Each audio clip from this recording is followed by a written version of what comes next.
നിങ്ങൾക്കറിയാം, എന്നാൽ അറിവില്ലാത്ത ആരെങ്കിലും ഉണ്ടെങ്കിൽ അവരുടെ അറിവിന് തൂങ്ങിച്ചത്ത യൂദായല്ല ഈ ലേഖനം എഴുതിയിരിക്കുന്നത്.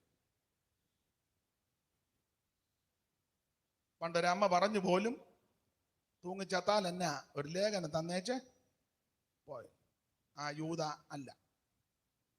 ഈ യൂദ യേശു ക്രിസ്തുവിന്റെ അർത്ഥ സഹോദരനാകുന്ന യൂദ. അങ്ങനെ ആയിരിക്കും കുറച്ചുകൂടെ നന്ന്. യേശു ക്രിസ്തുവിന്റെ സഹോദരൻ എന്ന് പറയുന്നതിലും കുറച്ചുകൂടെ ക്ലിപ്തമായിട്ടുള്ളത് യേശു ക്രിസ്തുവിന്റെ അർത്ഥ സഹോദരൻ എന്ന് പറഞ്ഞാൽ ഈ യൂദയുടെയും ക്രിസ്തുവേശുവിന്റെയും അമ്മ ഒന്നാണ്, ജനനം രണ്ട് വിധത്തിലാണ്. സ്തോത്രം. നിങ്ങൾ ഈ വേദപുസ്തകം പഠിച്ചാൽ ദൈവദാസന്മാർക്കൊക്കെ ഭാഗം ഇതിൽ പരിശോകവും മറ്റു ടീം പ്രവർത്തനം നടന്നു നല്ലതുപോലെ ആ ഭാഗമൊക്കെ അറിയാം. യേശു ക്രിസ്തുവിനെ പറ്റി നിങ്ങൾ വായിക്കുന്നിടത്തെല്ലാം ഒന്ന് രണ്ട് ഭാഗത്ത് മത്തായി സുവിശേഷത്തിൽ ജനിച്ചു എന്ന് എഴുതിയിട്ടുണ്ട്, വേറെ ഒന്ന് രണ്ട് ഭാഗത്ത്. എന്നാൽ മിക്ക സ്ഥലങ്ങളിലും യേശു ക്രിസ്തു ജനിച്ചെന്നല്ല, യേശു ക്രിസ്തു വന്നു എന്നാ. യേശു ക്രിസ്തു വന്നു. ക്രിസ്തുവേശു ലോകത്തിലേക്ക് വന്നു. അപ്പൊ ഈ വന്നു എന്നുള്ള പ്രയോഗം വരുമ്പം സൂക്ഷ്മമായി പഠിച്ചാൽ നേരത്തെ ഉള്ളയാളാ. P.A. മാത്യു പാസ്റ്റർ ഉദ്ഘാടനം ചെയ്യാൻ വന്നു എന്ന് പറഞ്ഞാൽ ഇപ്പം ജനിച്ച ആളല്ല, ഈ ഉദ്ഘാടനത്തിന് വേണ്ടി ജനിച്ചു വന്നതല്ല. ഞാൻ എൻ്റെ പേരങ്ങ് പറയുന്നുള്ളൂ. അനീഷ് കാവാലം ഇന്ന് രാത്രി വന്നു, ഞാൻ ഇപ്പം ജനിച്ച അല്ല, നേരത്തെ ഉള്ളയാളാ. അപ്പൊ യേശു ക്രിസ്തു വന്നു എന്ന് പറഞ്ഞാൽ ഈ അടുത്ത കാലത്ത് ജനിച്ചയാളല്ല, അവിടുന്ന് നിത്യനായ ദൈവമാണ്. വിശ്വാസമില്ലെന്ന് തോന്നുന്നു.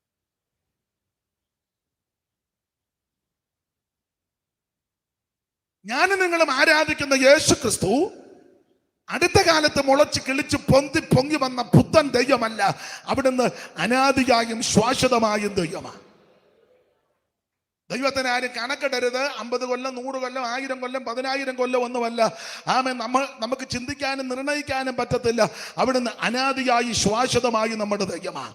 ഈ സകല ചരാചരങ്ങളെയും അണ്ടകടാകത്തെയും ബ്രഹ്മാണ്ട കോടിനാട്ടത്തെയും നക്ഷത്രങ്ങളെയും ഗ്യാലക്സികളെയും ഈ കാണുന്ന ഭൂചര ഖേചര വസ്തുക്കളെയും സകലത്തെയും സൃഷ്ടിക്കുന്നതിന് മുമ്പ് അവൻ ഉള്ളവനാണ് അവിടുന്ന്. ഈ കാണുന്നതെല്ലാം ദൈവം സൃഷ്ടിച്ചതാ. ഇത് മുഴുവൻ ദൈവം സൃഷ്ടിച്ചതാ. ഉളവായതൊന്നും അവനെ കൂടാതെ ഉളവായതല്ല, സകലതും അവൻ ഉളവാക്കി അവനായിട്ട് ഉളവായി. എബ്രായ ലേഖനത്തിലെ വാക്യം നമുക്കെല്ലാം മനപ്പാടമാ. സകലത്തിന്റെ ലാക്കും സകലത്തിന്റെ കാരണഭൂതനും അവിടുന്ന് തന്നെ. നിങ്ങൾക്ക് എന്നാ നിങ്ങൾക്ക് ദൈവത്തെ പറ്റി പറയുന്നൊന്നും ഇഷ്ടമല്ലെന്ന് തോന്നുന്നു. സ്തോത്രം. നിത്യനായ ദൈവം യേശു ക്രിസ്തു മാത്രം ഏക ദൈവം, യേശു ക്രിസ്തു മാത്രം സത്യദൈവം, യേശു ക്രിസ്തു മാത്രം ജീവനുള്ള ദൈവം, അവിടുന്ന് മാത്രമാ ദൈവം. സ്തോത്രം. അത് യാതൊരു സങ്കോചവും കൂടാതെ തീർത്ത് പറഞ്ഞോണം. പിള്ളേരുടെ ഭാഷ പറഞ്ഞ ബാക്കി വരുന്നിടത്ത് വെച്ച് കാണാം.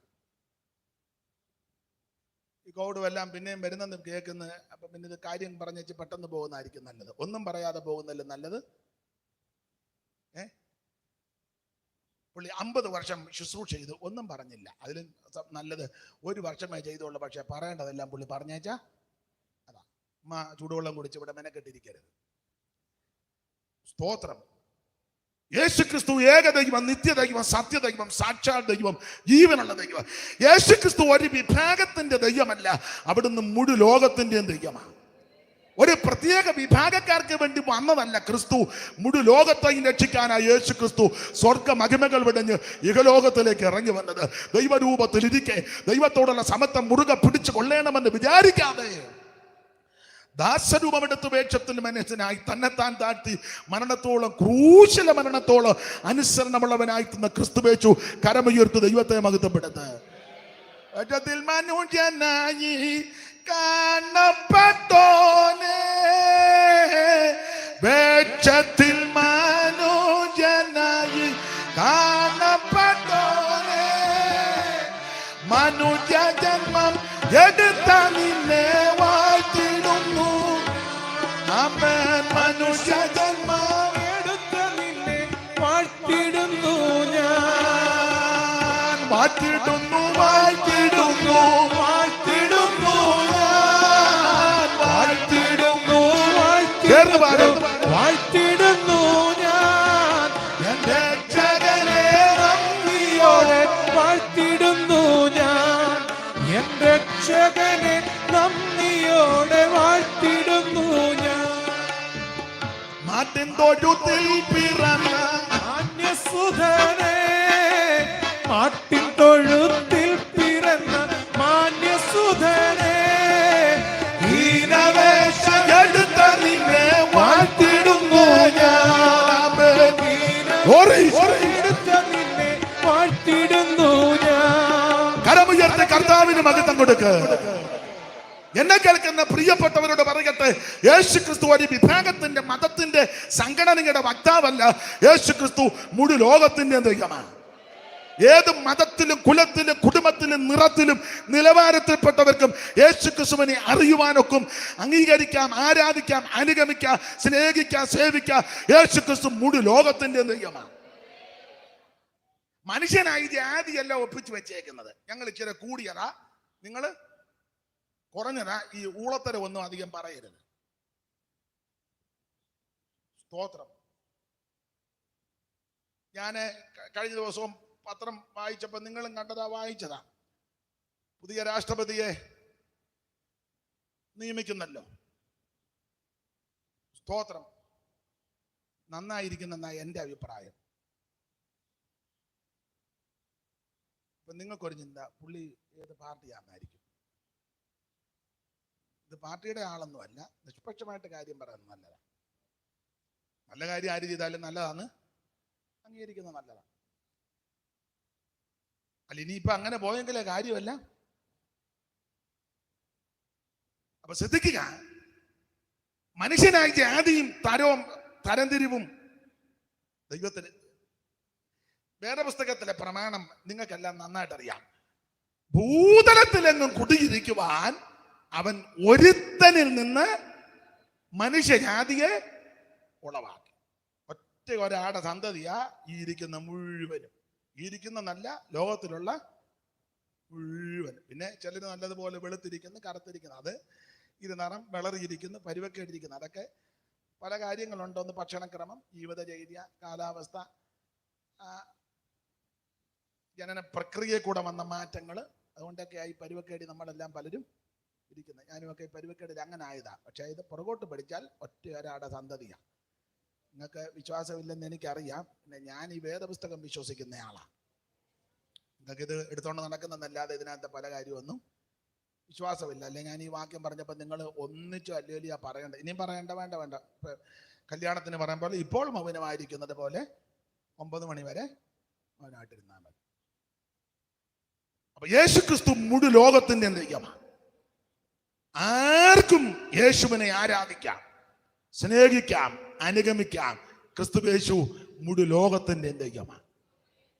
ഇന്ന് രാത്രി എന്നെ കേൾക്കുന്ന പ്രിയപ്പെട്ടവരോട് പറയട്ടെ, നീ ഇന്ന് രാത്രി കർത്താവിന്റെ സന്നിധി സമർപ്പിക്ക്. നിനക്കും നിന്റെ കുടുംബത്തിനും രക്ഷയാ. നിനക്കും നിന്റെ കുടുംബത്തിനും രക്ഷയാ. ആമേൻ. ക്രിസ്തു നമ്മുടെ സമാധാനമില്ലാതെ, സ്വസ്ഥതയില്ലാതെ, മദ്യത്തിനും മയക്കമരുന്നിനും ലഹരി പദാർത്ഥങ്ങൾക്കും അടിമപ്പെട്ട് ജീവിതം ഒടുക്കുവാൻ ആശ വെച്ച് ആരെയും ഇരിക്കുന്നെങ്കിൽ ആത്മഹത്യ പരിഹാരമല്ല. പരിഹാരം യേശു ക്രിസ്തുവിലുണ്ട്.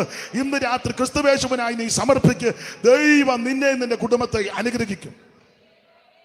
ക്രിസ്തുനാഥന്റെ പാദങ്ങൾ പിന്തുടരും നാമെന്തു ഭാഗ്യമുള്ളോ പ്രിയരേ, നാമെന്തു ഭാഗ്യമുള്ളോ.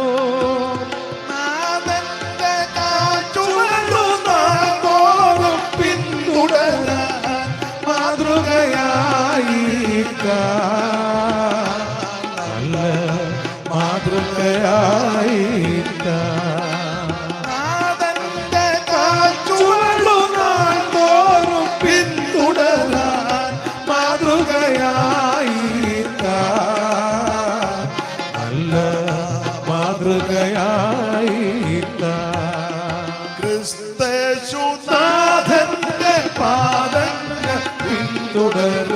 നാമെന്തു ഭാഗ്യമുള്ളോ പ്രിയരേ, നാമെന്തു ഭാഗ്യമുള്ളോ. അപ്പൊ ശ്രദ്ധിക്കുക, യേശു ക്രിസ്തുവിനെ ആരംഗീകരിക്കും, സ്നേഹിക്കും, സേവിക്കും, അവർക്ക് സമാധാനം കൈവരും. അതെ, സമയത്തെ ഭയപ്പെടുന്നത് കൊണ്ട് അധികം വിവരിക്കുന്നില്ല, ഓടിച്ചോടിച്ചങ്ങ് പോകുകയാണ്. അപ്പൊ ശ്രദ്ധിക്കുക, ആ യേശു ക്രിസ്തുവിന്റെ അർത്ഥ സഹോദരനാകുന്ന യൂദ എന്ന് പറഞ്ഞാൽ നമ്മുടെ കർത്താവാകുന്ന യേശു ക്രിസ്തുവിനെ പ്രസവിച്ച് അനന്തരം മറിയം എന്ന് പറയുന്ന മാന്യ മാതാവിന് പിന്നെയും സന്തതി ഉണ്ടായി. അതുകൊണ്ട് ആ വചനം പഠിക്കുന്നവരും വചനം വിശ്വസിക്കുന്നവരും വചനത്തിൽ അടിസ്ഥാനപ്പെട്ടവർ മറിയം എന്ന് പറയുന്ന മാന്യ മാതാവിനെ നിത്യകന്യകയായിട്ട് അംഗീകരിക്കുന്നില്ല. കാരണം നിത്യകന്യകയല്ല. ചില ആൾക്കാർ പറയാറുണ്ട്, പെന്തിക്കോസുകാർ മറിയത്തെ ആക്ഷേപിക്കും, അപമാനിക്കും. അത് വിവരക്കേട്ട ആരെങ്കിലും പറയുന്നതാ. ആരും വിവരമുള്ള ആരും ആ അമ്മയെ ആക്ഷേപിക്കില്ല. ഇതുപോലെ നല്ലൊരു അമ്മ ഉലകത്തിൽ ഉണ്ടായിട്ടുമില്ല, ഇനി ഉണ്ടാകുമെന്ന് എനിക്ക് വലിയ വിശ്വാസവും. അമ്മ കളിച്ചൊക്കെ നടക്കുന്നുണ്ട് പലരും. ഇതുപോലൊരു അമ്മ ഇല്ല. ഇതുപോലെ നല്ലൊരു സ്ത്രീ, യോഗ്യയായ, മാന്യായ, അന്തസ്സുള്ള, മികവുറ്റ, കൃപയുള്ള, പ്രാർത്ഥിക്കുന്ന, ആമേ, ഭക്തിയുള്ള, ഭയമുള്ള, ദൈവകൃപയുള്ള, വിശുദ്ധിയുള്ള, വേർപാടുള്ള ഒരു അമ്മ. അതുകൊണ്ട് ആ മാതാവിനെ ബഹുമാനിക്കുന്നുണ്ട്, ആരാധിക്കരുത്. ആരാധനയ്ക്ക് യോഗ്യൻ യേശു ക്രിസ്തുവാണ്. സ്തോത്രം. ഇതൊക്കെ നിങ്ങളെ പഠിപ്പിക്കേണ്ട കാര്യമില്ല. പിന്നെ ദൂരത്തിരുന്ന ആരെല്ലോ ഓൺലൈനിലോ അല്ലെങ്കിൽ അറിയില്ലാത്ത ആരെല്ലോ ഉണ്ടെങ്കിൽ അവരുടെ അറിവിനൊന്നും ഓർപ്പിക്കുന്നതേ ഉള്ളൂ. അതുകൊണ്ടല്ലയോ ആട്ടടയന്മാരും വിദ്വാൻമാരും എല്ലാം ചെന്നപ്പം അമ്മയും മോനും കൂടെ കിടക്കുക. ആ പൊന്നെ മൂര് കുന്തിരിക്കും അതങ്ങോട്ട് കൊണ്ടുവന്നിട്ട് അമ്മയുടെ മോൻ്റെ അടുക്ക കൊണ്ടുവച്ചേച്ച് തള്ളയും കൊച്ചിനെയും കൂടെ ആരാധിച്ചെന്നല്ല, അവനെ നമസ്കരിച്ചെന്ന. തള്ള അടുത്ത് കിടപ്പുണ്ട്, അതൊക്കെ അവിടെ കിടന്നോളും. ആരാധനയ്ക്ക് യോഗൻ അവിടെ. ഞാൻ ഈ പഴയ പാട്ട് പാടി പ്രസംഗിക്കുന്നത് ചിലർക്കറിയാം. പാട്ടിന് വലിയ ട്യൂണും ഒന്നുമില്ല, സ്വരമൊന്നും അത്ര നല്ലതല്ലെന്ന് നിങ്ങൾക്കും അറിയാം, എനിക്കും നന്നായിട്ട് അറിയാം. എന്നാലും സന്ദർഭം വരുന്നത് കൊണ്ട് ഞാൻ പാടുകല്ലെങ്കിൽ പറഞ്ഞു വിടുക. അതുകൊണ്ട് ഇടയ്ക്കിടയ്ക്ക് ഈ രണ്ട് ശീല. അതുകൊണ്ട് ഹാർമോണിയമൊക്കെ വായിക്കാൻ അദ്ദേഹമൊക്കെ കൂടെ ഉള്ളത്. അത് എൻ്റെ പാട്ടിൻ്റെ മെച്ചം കൊണ്ടല്ല, അഥവാ ഒരു അപാകത വന്നാൽ പുള്ളി അത് മാനേജ് ചെയ്തോളൂ. അതിനാണ്, നമ്മുടെ ശ്രുതി ഒന്നും ഒത്തിട്ടല്ല. സ്തോത്രം. അതുകൊണ്ട് പഴയ പാട്ട് ഇഷ്ടമാണ്. അതുകൊണ്ട് കർത്താവിനെ തിരുപ്പറവയുടെ സമയത്ത് അവിടുത്തെ കാണാൻ വന്ന വിദ്വാൻമാര് കൊണ്ട് അർപ്പിച്ചതിനെ പറ്റി സാറ് കൊടുത്തിരിക്കുന്ന ആ പാട്ടിന്റെ വരി നിങ്ങൾക്കെല്ലാം മനപ്പാടമാണ്. വന്നു മകർന്നിന്ന ഡൂക്കൽ ഭക്തിയോടെ പൊന്നമൂര കുന്തിരിക്കാൻ കാഴ്ച വച്ചു. വന്നു മകർന്നിന്ന ഡൂക്കൽ ഭക്തിയോടെ പൊന്നമൂര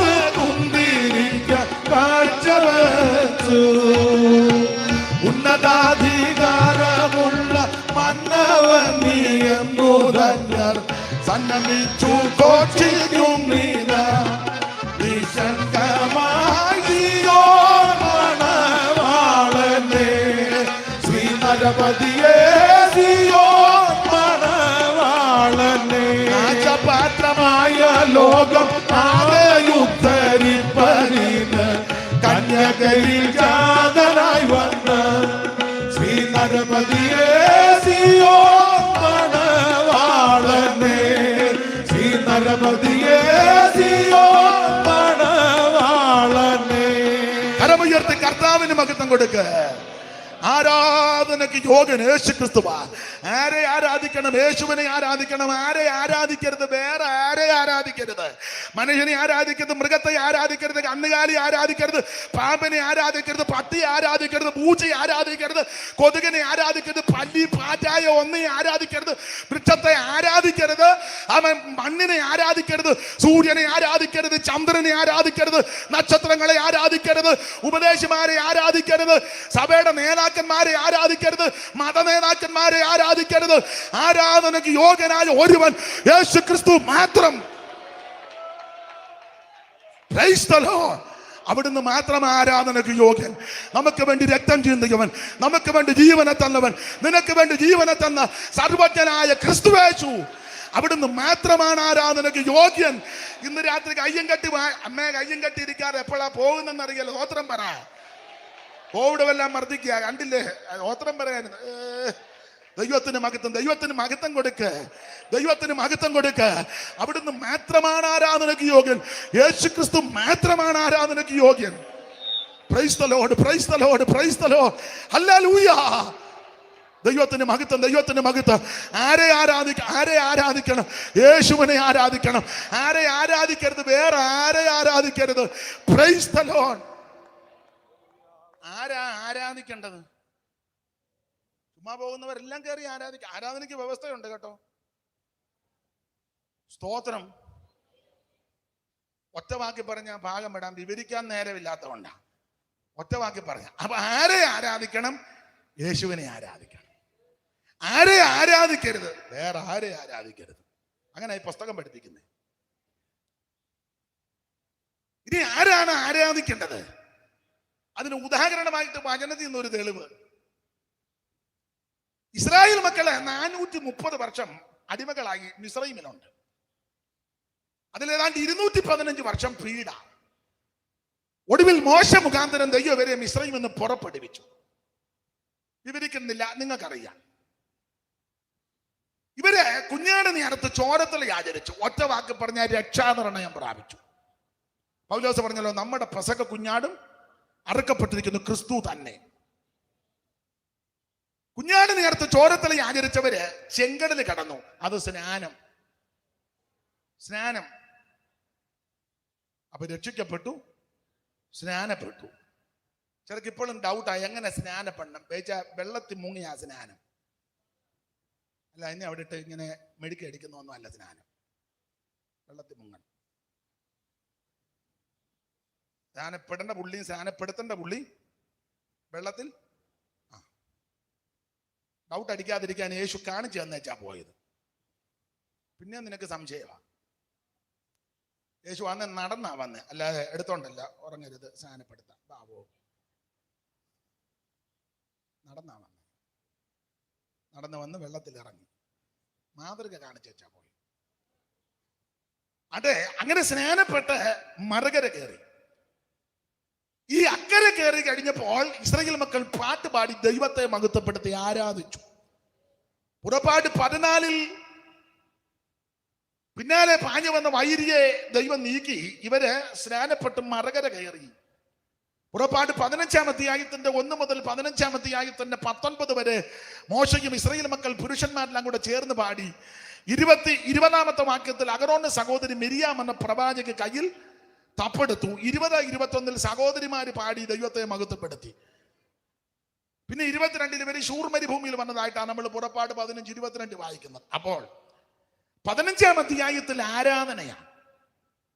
അപ്പൊ ശ്രദ്ധിച്ചേ, ആരെ ആരാധിക്കണം? ദൈവത്തെ ആരാധിക്കണം. ആരെ ആരാധിക്കരുത്? വേറെ ആരെ ആരാധിക്കരുത്. ആരാണ് ആരാധിക്കേണ്ടത്? ഒറ്റ വാക്യം പറഞ്ഞാൽ, മിസ്രയീമിൽ 430 വർഷം കിടന്നിട്ട് ആരാധിച്ചെന്ന് വാക്യമില്ല. കഴിച്ചെന്നും കുഴച്ചെന്നും വാക്യമുണ്ട്. മണ്ണ് കുഴച്ച്, അപ്പൊ കുഴച്ചെന്നുമുണ്ട് വാക്യം, കഴിച്ചെന്നുമുണ്ട്. ആരാധിച്ചെന്ന് വാക്യമില്ല. പിന്നെ ആരാധിച്ചപ്പോഴാ ചെങ്കടല് കിടന്ന് അക്കരെ കയറിയപ്പോഴാ. അങ്ങനെയെങ്കിൽ ആരാധിക്കണമെന്ന് ചോദിച്ചാൽ രക്ഷിക്കപ്പെട്ട് സ്നാനപ്പെട്ടവൻ വേണം ദൈവത്തെ ആരാധിക്കാൻ. ആ ആരാധനയിൽ ദൈവപ്രസാദം ഉളവാകും. Praise the lord. ഇത് പെന്തിക്കോസ്തുകാര് കണ്ടുപിടിച്ച സൂത്രവാക്യമൊന്നുമല്ല, ഈ പുസ്തകത്തിൽ എഴുതി വെച്ചിരിക്കുന്നതാ. ഞാനാണ് അമ്പലത്തിൽ നിന്ന് വരുമ്പോഴാണ് രക്ഷിക്കപ്പെടുന്നത്. അതിനുശേഷമായി പുസ്തകം വായിക്കാൻ തുടങ്ങിയത്. അല്ലാതെ പെന്തിക്കോസ്തുകാരൊന്നും പഠിപ്പിച്ചതല്ല.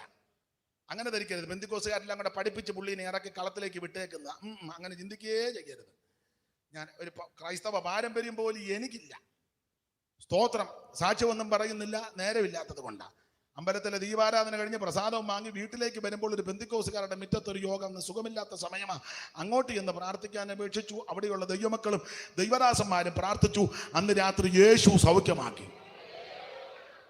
അതിനുശേഷമായിട്ടാണ് ഈ ബൈബിള് കയ്യിലെടുത്ത് വായിക്കുന്നത്. അപ്പൊ ഇത് വായിച്ചപ്പോൾ മനസ്സിലായി ഇതാ ശരിയായ സ്നാനമാണ്. അതായി പറയുന്നത്, അല്ലാതെ ആരുടെ വക്കാലത്ത് പിടിച്ച് പറയുകയല്ല. സ്തോത്രം. ദൈവത്തെ ആരാധിക്കണം. ആട്ടെ, മുമ്പോട്ട് പോകാം. അപ്പൊ യേശുക്രിസ്തുവിന്റെ അർത്ഥ സഹോദരനാകുന്ന യൂദയാണ് ഈ ലേഖനം എഴുതിയിരിക്കുന്നത്. അതെ, നിങ്ങൾക്കറിയാം ഈ യൂദായുടെ ലേഖനത്തിന്റെ പ്രത്യേകത പലതുണ്ട്. ഒന്ന് രണ്ട് കാര്യം പറഞ്ഞ ഭാഗം വേണം. ഇത് വെളിപ്പാട് പുസ്തകത്തിന്റെ പുറകിലാണ് ഈ ലേഖനം കൊടുത്തിരിക്കുന്നത്. അത് ക്രമീകരിച്ചു വന്നപ്പോൾ വെളിപ്പാട് പുസ്തകത്തിന്റെ തൊട്ട് പുറകിലാണ് ഈ ലേഖനം കൊടുത്തിരിക്കുന്നത്. അതിന് ഒരു കാരണം, ഈ നിത്യത എന്ന പദം പറഞ്ഞ് പര്യവസാനിപ്പിച്ചിരിക്കുന്ന ലേഖനമാണ് യൂദയുടെ ലേഖനം. നിത്യത. മറ്റ് 20 ലേഖനത്തിലും നിത്യത എന്ന പദം പ്രത്യക്ഷമായിട്ടും പരോക്ഷമായിട്ടും പല ഇടങ്ങളിൽ പരാമർശിക്കുന്നുണ്ടെങ്കിലും നിത്യത എന്ന പദം പറഞ്ഞു നിർത്തിയിരിക്കുന്ന ലേഖനം യൂദയുടെ ലേഖനമാണ്. സഹോദരി വായിച്ചാട്ടെ, 24-25 വാക്യം, യൂദയുടെ ലേഖനം. മൈക്ക് കൂടെ. വീഴാതവണ്ണം നിങ്ങളെ സൂക്ഷിച്ച് തന്റെ മഹിമാസന്നിധിയിൽ കളങ്കമില്ലാത്തവരായി ആനന്ദത്തോടെ നിർത്തുവാൻ ശക്തിയുള്ളവന് നമ്മുടെ കർത്താവായ യേശുക്രിസ്തു മുഖാന്തരം നമ്മുടെ രക്ഷിതാവായ ഏക ദൈവത്തിന് തന്നെ സർവകാലത്തിനു മുമ്പും ഇപ്പോഴും. ആ പദം കണ്ടോ? സർവകാലത്തിനും മുമ്പും ഇപ്പോഴും അടുത്തത് സദാകാലത്തോളം. 2 പദമാണ് കൊടുത്തിരിക്കുന്നത്. സർവകാലത്തിനും മുമ്പും സദാകാലത്തോളം. വേദപണ്ഡിതാക്കൾ ഈ വാക്യം, ഈ പദം അർത്ഥമാക്കി തരുന്നത്, ഇതിന്റെ ശരിയായ അർത്ഥം പഠിച്ചാൽ നിത്യത എന്ന പദമാണ് ഇതിന് കൊടുത്തിരിക്കുന്നത്. സർവകാലത്തിനു മുമ്പും സദാകാലത്തോളം. അപ്പൊ ശ്രദ്ധിക്കുക, നിത്യത എന്ന പദം പറഞ്ഞ് നിർത്തിയിരിക്കുന്ന ലേഖനമാണ് യൂദയുടെ ലേഖനം. വെളിപ്പാട് പുസ്തകത്തിന്റെ പുറകിൽ ഇത് കൊടുക്കാൻ കാര്യം, നിത്യത എന്ന പദമേ യൂദയുടെ ലേഖനത്തിലുള്ളൂ. ആ നിത്യത എന്താണെന്ന് അല്പമെങ്കിലും വിസ്തരിച്ചിരിക്കുന്ന പുസ്തകം വെളിപ്പാട് പുസ്തകമാണ്. 21-22 അധ്യായം നല്ല നിലയിൽ ധ്യാനിച്ച് പഠിച്ചാൽ ആ നിത്യതയെപ്പറ്റി പൂർണ്ണമായ കാര്യങ്ങളൊന്നും എഴുതിയിട്ടില്ലെങ്കിലും കുറച്ചെങ്കിലും വിസ്തരിച്ചിരിക്കുന്ന പുസ്തകം വെളിപ്പാട് പുസ്തകമാണ്. അപ്പോൾ നിത്യത എന്ന പദം പറഞ്ഞേച്ച് എൻ്റെ ഭാഷയെ പറഞ്ഞ നിത്യതയിലോട്ട് കയറാൻ പോകുന്നത് വെളിപ്പാട് പുസ്തകത്തിലാണ്. സ്തോത്രം. ഇപ്പോൾ ആരും നിത്യതയിൽ പ്രവേശിക്കുന്നില്ല. പിന്നെ പാപ്പച്ചനും വേവിച്ചനും തങ്കമ്മ കൊച്ചമ്മ എല്ലാം മരിക്കുമ്പോൾ നമ്മൾ പിന്നെ നോട്ടീസ് അല്ലല്ലോ അതിന് പറയുന്നത് തന്നെ. പോസ്റ്റും ഫ്ലക്സും ഒക്കെ അടിക്കും പറയുന്നത് പാപ്പച്ചൻ നിത്യത. സ്വഭാവം വെച്ച് നോക്കിയാൽ പോകാൻ ഒരു ചാൻസും ഇല്ല. പാപ്പച്ചൻ്റെ വീട്ടുകാർക്ക് ഇച്ചിരി കാശുള്ളത് കൊണ്ട്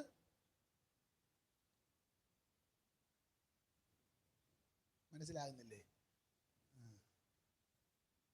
സ്തോത്രം. ഇപ്പോഴാരും നിത്യതയിൽ പ്രവേശിക്കുന്നില്ല. വേദപുസ്തകത്തിന്റെ പുതിയ നിയമത്തിന്റെ ഉപദേശം അനുസരിച്ച് ഇപ്പോൾ ക്രിസ്തുവിൽ മറഞ്ഞിരിക്കുക. സ്തോത്രം. ആ ഭാഗത്തേക്കൊന്നും പോകുന്നില്ല. നിത്യത എത്ര കാലം നീണ്ടു നിൽക്കുമെന്ന് എനിക്കും നിങ്ങൾക്കും നിർണയിക്കാനും ഒക്കത്തില്ല. അതൊക്കെ ദൈവത്തിന്റെ പദ്ധതിപ്പെട്ട കാര്യമാണ്. എന്തായാലും കൊള്ളാം, നാം നിത്യതയിൽ പ്രവേശിക്കും. ഒരു പഴയ പാട്ടിന്റെ വരിയുണ്ട്, നിത്യകാലം മുഴുവൻ സത്യമണ്ണവ ഓ ക്രിസ്തുവേശുവോടു കൂടെ വന്നിടും ഉള്ളമുയരും ഉള്ളങ്കാൽ പൊങ്ങും ഉള്ളമുയരും ഉള്ളങ്കാൽ പൊങ്ങും തള്ളുമോ ഞാനിത്ര വലിയ പ്രത്യാശ തള്ളുമോ ഞാനിത്ര വലിയ പ്രത്യാശ സന്ധ്യാനേരം വരുമോ പാതിരാത്രിയാകുമോ സന്ധ്യാനേരം വരുമോ പാതിരാത്രിയാകുമോ കോടി കൂകും നേരത്തോ കൂച്ചസിൽ വരുമോ കോടി കൂകും വരുമോ. അപ്പൊ ശ്രദ്ധിക്കുക, ദൈവമക്കൾ നിത്യതയിൽ പ്രവേശിക്കും. അത് ഓടിച്ചു പോകാം. അപ്പൊ നിത്യത എന്ന പദം പറഞ്ഞു നിർത്തിയിരിക്കുന്ന ലേഖനം യൂദയുടെ ലേഖനം. വെളിപ്പാട് പുസ്തകത്തിന്റെ പുറകിൽ ഇത് കൊടുക്കാൻ കാര്യം, നിത്യത എന്ന പദമേ പറഞ്ഞിട്ടുള്ള നിത്യത എന്തുവാന്ന് വെളിപ്പാട് പുസ്തകത്തില്ല. അങ്ങോട്ട് കയറുക. ഇനി നിങ്ങൾക്ക് ആ ഭാഗം പഠിക്കുമ്പോൾ അറിയാം, യൂദയുടെ ലേഖനത്തിൽ ആകെ 25 വാക്യമേ ഉള്ളൂ. ഒത്തിരി വാക്യം, ഒറ്റ അധ്യായമായി 25 വാക്യം. 20 ഞാൻ എപ്പോഴും പറയും 25 വാക്യമേ ഉള്ളൂ എങ്കിലും സകല വിഷയവും ഈ ലേഖനത്തിലുണ്ട്. മുഴുവൻ കാര്യമുണ്ട്. മുഴുവൻ കാര്യമെന്ന് ഞാൻ ഉദ്ദേശിച്ചത് മനുഷ്യ സൃഷ്ടിക്ക് മുമ്പുള്ള വിഷയം മുതല യൂദാ തുടങ്ങിയിരിക്കുന്നത്. ഒന്നുകൂടെ ശരിക്ക് പറഞ്ഞാൽ ദൂതലോകത്തെ വിഷയം മുതൽ അന്ത്യകാല വിഷയം വരെ ഈ ലേഖനത്തിൽ യൂദാ കൊടുത്തിട്ടുണ്ട്. പെട്ടെന്ന് വായിക്കണം. 6-ാം വാക്യം, ദൂതലോകത്തെ വിഷയം. നമ്മുടെ കട്ടപ്പനക്കാരനാണോ അവിടെ കാരനവിടെ നിന്ന് വർത്താനം പറയുന്നത്?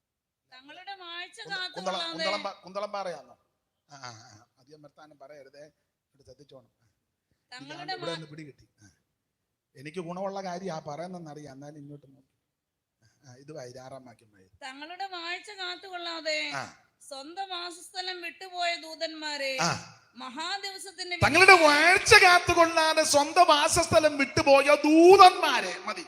അപ്പോൾ ദൂതലോകത്തെ വിഷയം മുതലാ യൂദാ തുടങ്ങിയിരിക്കുന്നത്. ചെറിയ ലേഖനമല്ല, ദൂതലോകത്തെ വിഷയം എന്ന് പറഞ്ഞാൽ സ്ഥാനഭ്രംശം സംഭവിച്ച ദൂതലോകത്തെ വിഷയം യൂദാ തുടങ്ങി. ഇത്ര ഈടുറ്റ ലേഖനമാണ്. മനുഷ്യ സൃഷ്ടിക്ക് മുമ്പാണല്ലോ ദൂതന്മാരുടെ വീഴ്ച. യെശയ്യാ 14, യെഹെസ്കേൽ 28, ഇരമ്യാവ് 4 ഒക്കെ ചേർത്ത് പഠിച്ചാൽ, 31 കൂടെ ചേർത്താൽ, യൂദയുടെ ലേഖനവും പത്രോസിന്റെ ലേഖനവും ഒക്കെ ചേർത്ത് പഠിച്ചാൽ ആ സംഭവം ദൈവദാസന്മാർക്ക് ഇത് അറിയാവുന്നതുകൊണ്ട് ഞാൻ ആ ഭാഗത്തേക്ക് തൊടുന്നില്ല. തന്നെയല്ല, അവരിപ്പൊ തന്നെ എന്നെ ഇങ്ങനെ നോക്കുന്നു, അവിടെയൊക്കെ കയറി കൈവെക്കാറായോ എന്ന്. ഞാൻ വെക്കുകയല്ല, കൈവെക്കുന്നതല്ലേ, ഞാൻ അങ്ങ് ഓടിപ്പോവുക. അപ്പോൾ ദൂതലോകത്തെ വിഷയം മുതൽ യൂദാ ഈ ലേഖനത്തിൽ തുടങ്ങി. അപ്പോൾ ദൂതലോകത്തെ വിഷയം മുതൽ അന്ത്യകാല വിഷയം വരെ 18-ാം വാക്യം.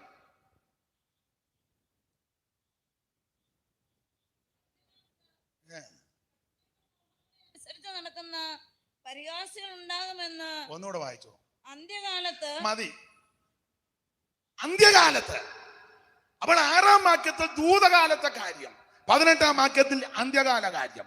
അപ്പൊ ദൂതലോകത്തെ വിഷയം മുതൽ അന്ത്യകാല വിഷയം വരെ യൂദാ ലേഖനത്തിൽ കൊടുത്തു.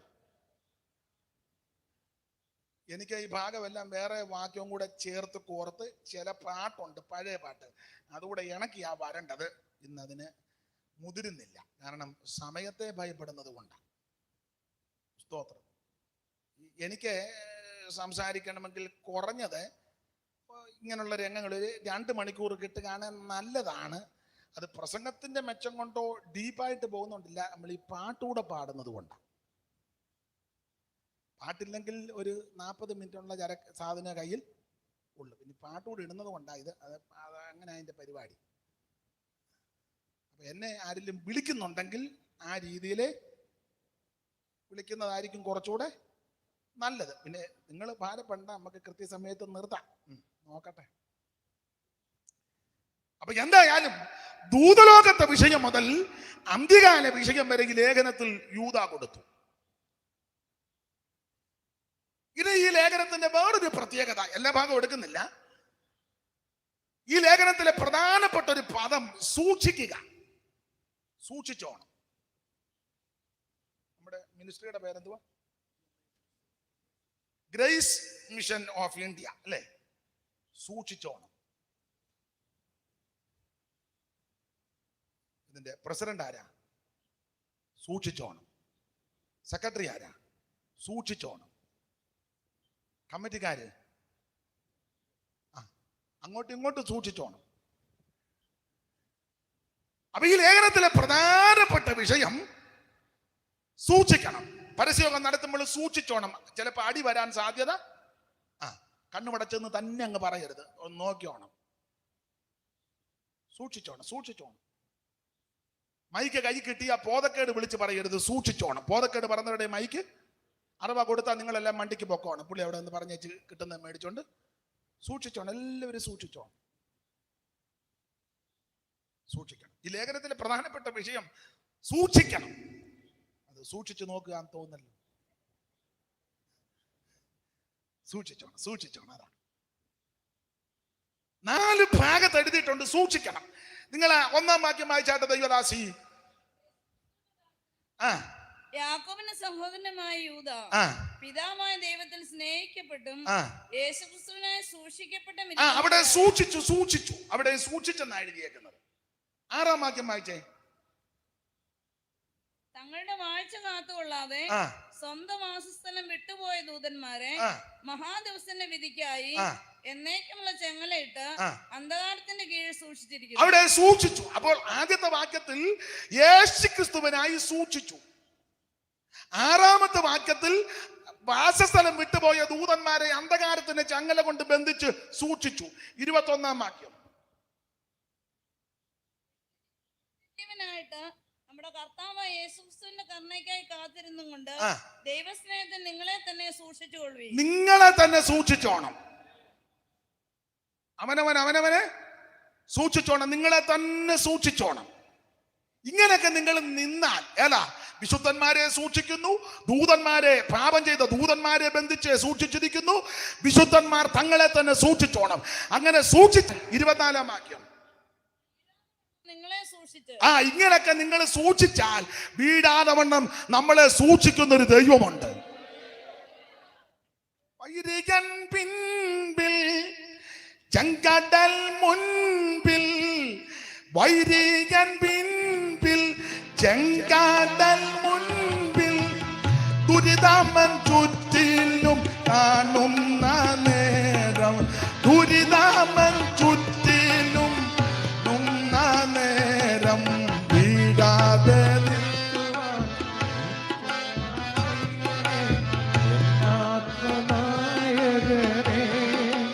ഈ മരുമാസം തുടർന്നിടുവാൻ, വീഴാതെ നിൽക്കുവാൻ തുണ ചെയ്യണേ എന്നാത്മനായകനേ. ഈ വരുവാസം തുടർന്നിടുവാൻ. യോർദാൻ കടന്ന ഭാഗ്യകനാനിൽ, യോർദാൻ കടന്നാൽ ഭാഗ്യകനാനിൽ മോദമോടെന്നും വാസിക്കും യുഗയുഗ, മോദമോടെന്നും വാസിക്കും യുഗയുഗ, വീഴാതെ നിൽക്കുവാൻ തുണ ചെയ്യണേ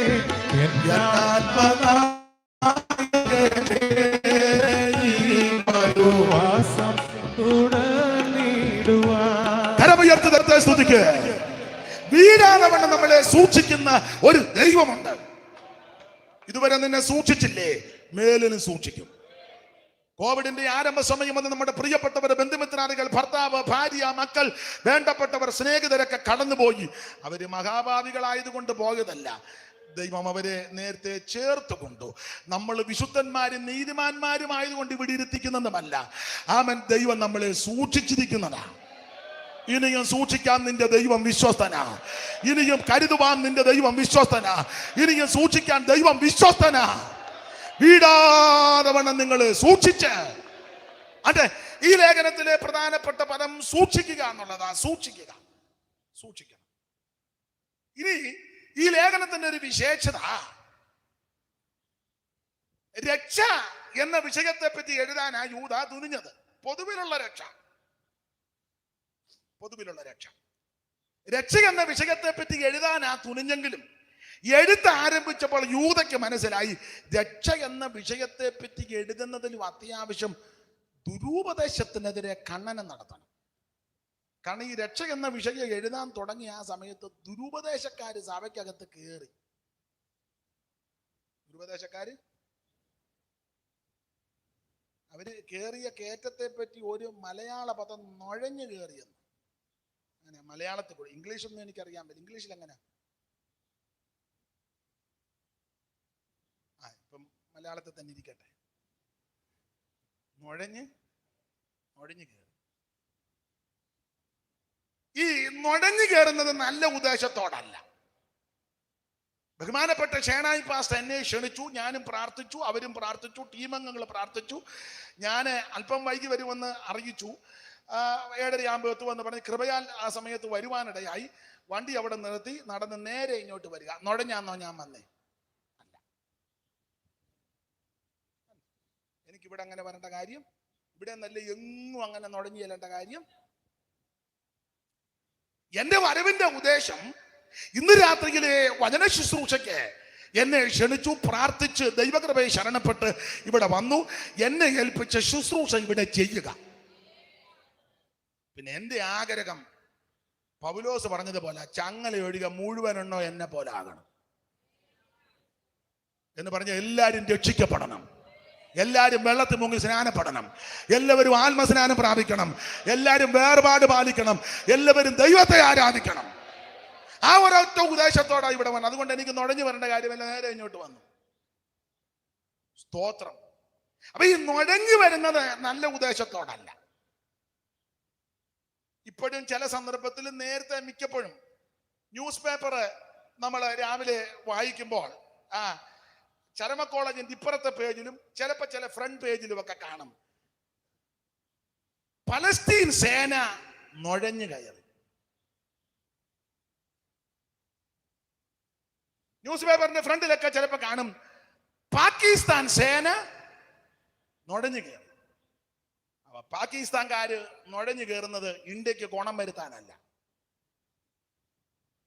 ഗുണം പിടിപ്പിക്കാനും ഗുണം വരുത്താനാണെങ്കിൽ അന്തസ്സായിട്ട് ഇന്ത്യ ഗേറ്റ് കൂടെ നേരത്തെ അറിയിച്ചേച്ച് ഇവിടുത്തെ പ്രധാനപ്പെട്ട ആൾക്കാർ ചെന്ന് സല്യൂട്ട് സ്വീകരിച്ച് മാന്യമായിട്ട് കയറിയല്ലേ ഇന്ത്യക്ക് വരണ്ടേ.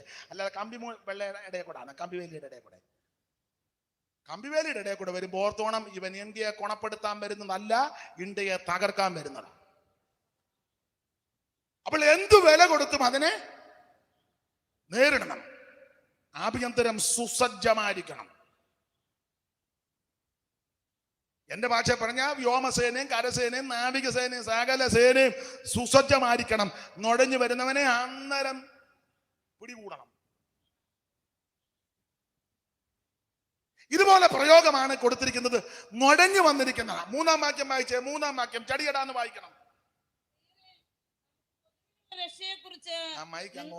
നിങ്ങൾക്ക് എഴുതുവാൻ സകല പ്രയത്നവും ചെയ്യുകയും. പ്രിയരെ, നമുക്ക് പൊതുവിലുള്ള രക്ഷയെ കുറിച്ച് നിങ്ങൾക്ക് എഴുതുവാൻ സകല പ്രയത്നവും ചെയ്യുകയും വിശുദ്ധന്മാർക്ക് ഒരിക്കലായി പരിമേൽപ്പിച്ച വിശ്വാസത്തിന് വേണ്ടി പോരാടേണ്ടതിന് പ്രബോധിപ്പിച്ചെഴുതുവാൻ ആവശ്യമെന്ന് എനിക്ക് തോന്നി. നമ്മുടെ ദൈവത്തിന്റെ കൃപയെ ദുഷ്കാമവൃത്തിക്ക് ഹേതുവാക്കി ഏകനാഥനും നമ്മുടെ രക്ഷിതാവുമാകുന്ന യേശുക്രിസ്തുവിനെ നിഷേധിക്കുന്ന അപക്വതരായ ചില മനുഷ്യർ നുഴഞ്ഞു വന്നിരിക്കുന്നു. പിന്നെ ഓഫാക്കരുതെന്ന്.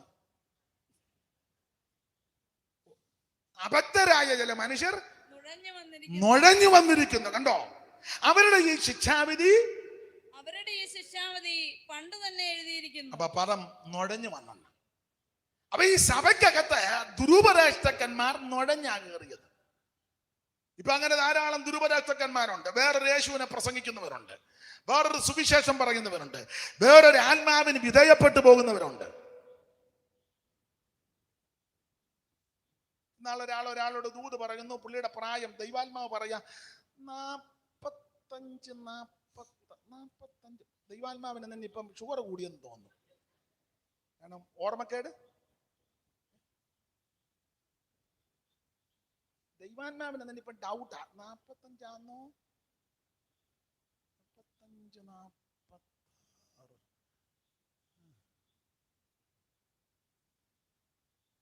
നിങ്ങൾക്ക്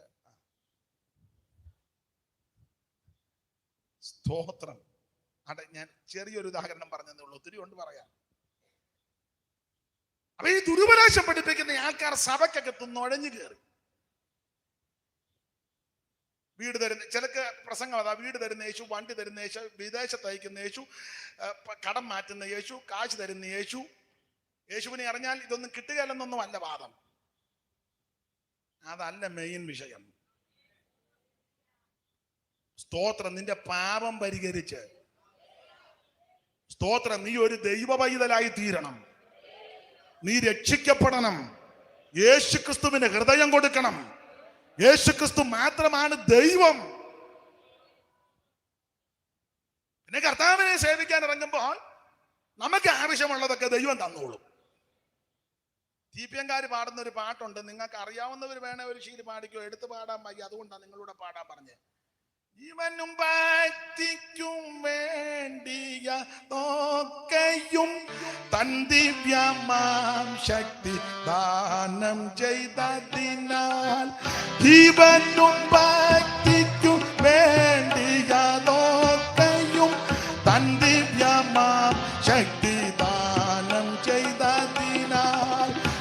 ആനന്ദമേ ക്രിസ്ത്യ ജീവിതം ആശ്വാസമുണ്ടി പാതയിൽ ആനന്ദമേ ക്രിസ്ത്യ ജീവിതം ആശ്വാസമുണ്ടി പാതയിൽ എൻ ഹൃദയം ശുഭവചനത്താൽ കവിയുന്നു എൻ മനമാനന്ദത്താൽ നിറഞ്ഞിടുന്നു എൻ ഹൃദയം ശുഭവചനത്താൽ കവിയുന്നു എൻ മനമാനന്ദത്താൽ നിറഞ്ഞിടുന്നു എൻ പ്രിയനിയരക്കെ നന്മകൾ എന്തികെ ഞാൻ പകരം പാരലേകിടും എൻ പ്രിയനിയരക്കെ നന്മകൾ എന്തികെ ഞാൻ പകരം പാരലേകിടും ആനന്ദമേ ക്രിസ്ത്യ ജീവിതം ആശ്വാസമുണ്ടി പാതയിൽ ആനന്ദമേ ക്രിസ്ത്യ ജീവിതം ആശ്വാസമുണ്ടി പാതയിൽ. കരമുയർത്തി കർത്താവിന് മഹത്വം കൊടുക്കുക. ജീവനും ഭക്തിക്കും വേണ്ടി ഇതൊക്കെ ദാനം ചെയ്തിരിക്കുക. പത്രോസ് പറഞ്ഞ പദം നമുക്ക് മനഃപാഠമാ. തന്റെ മഹത്വത്താലും വീര്യത്താലും നമ്മെ വിളിച്ചവന്റെ പരിജ്ഞാനത്താൽ അവന്റെ ദിവ്യ ശക്തി ജീവനും ഭക്തിക്കും വേണ്ടിയതല്ല നിനക്ക് ദാനം ചെയ്തിരിക്കുക. ഞാൻ ആ വാക്യം പറയുമ്പോൾ ഇങ്ങനെ പറയാനുണ്ട്, ഷേണായി പാസ്റ്റേ, നമുക്ക് പരിജ്ഞാനമില്ലേലും നമ്മളെ വിളിച്ച ദൈവം പരിജ്ഞാനമുള്ള ദൈവമാണ് എന്ന് പറഞ്ഞാൽ നിന്നെ വിളിച്ചത് ബോധക്കേട് പിടിച്ച ദൈവം അല്ലെന്ന്, നല്ല ബോധമുള്ള ദൈവമാണ്. സ്തോത്രം. നമുക്ക് പരിജ്ഞാനമില്ലേലും നമ്മളെ വിളിച്ച ദൈവം, നിനക്ക് ശക്തി ഇല്ലെങ്കിലും നിന്നെ വിളിച്ച ദൈവം സർവശക്തനാ. നിനക്ക് കഴിവില്ലെങ്കിലും നിന്നെ വിളിച്ച ദൈവം കഴിവുള്ള ദൈവമാ. നീ അപ്രാപ്തനാണെങ്കിലും നിന്നെ വിളിച്ച ദൈവം പ്രാപ്തിയുള്ള ദൈവമാ. നിനക്ക് അവൻ കഴിവ് അവൻ സാമർഥ്യമൊന്നുമില്ലെങ്കിൽ വിളിച്ച ദൈവം ഉന്നതനായ ദൈവമാ. സ്തോത്രം. അതുകൊണ്ട് ഞാൻ പെന്തിക്കോസുകാരോടാ കൂടുതലും പറഞ്ഞ്, പെന്തിക്കോസുകാരനെ പറഞ്ഞ് ചുമ്മാ കരഞ്ഞും കൂവി നടക്കരുത്, നല്ല തടിപ്പുറത്ത് വെടി പോലെ നടന്നോണം. എവിടെ പോവാന്ന് ചോദിച്ചപ്പോ പ്രാർത്ഥനയ്ക്ക് പോവാന്ന് പറയണം. എവിടെ പോവാ? പ്രാർത്ഥനയ്ക്ക് പോവാ. എവിടാ?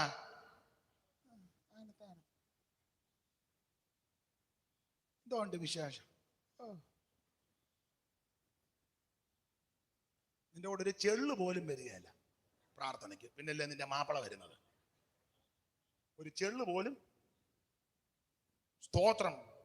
അല്ല, ഉഷാറോടെ നിന്നോണം. സ്തോത്രം. യോഗമൊക്കെ കഴിഞ്ഞങ്ങോട്ട് പോകുമ്പോൾ ചുമ്മാ ചത്തേ ചതഞ്ഞെന്ന് പറഞ്ഞ പടക്കുതിര പോകും പോലെ പോകണം. അത് കാണുമ്പോൾ തന്നെ മറ്റവന് പരിപാടി ഉണ്ടെന്നാ തോന്നുന്നു കേട്ടോ.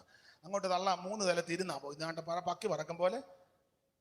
യോഗം കഴിഞ്ഞ് നല്ല അജമാംസ രസായനം കഴിച്ച പോലെ വേണം വീട്ടോട്ട് പോകാൻ. കഞ്ചാവ് അടിച്ചേച്ച് പോകും പോലൊന്നും. സ്തോത്രം.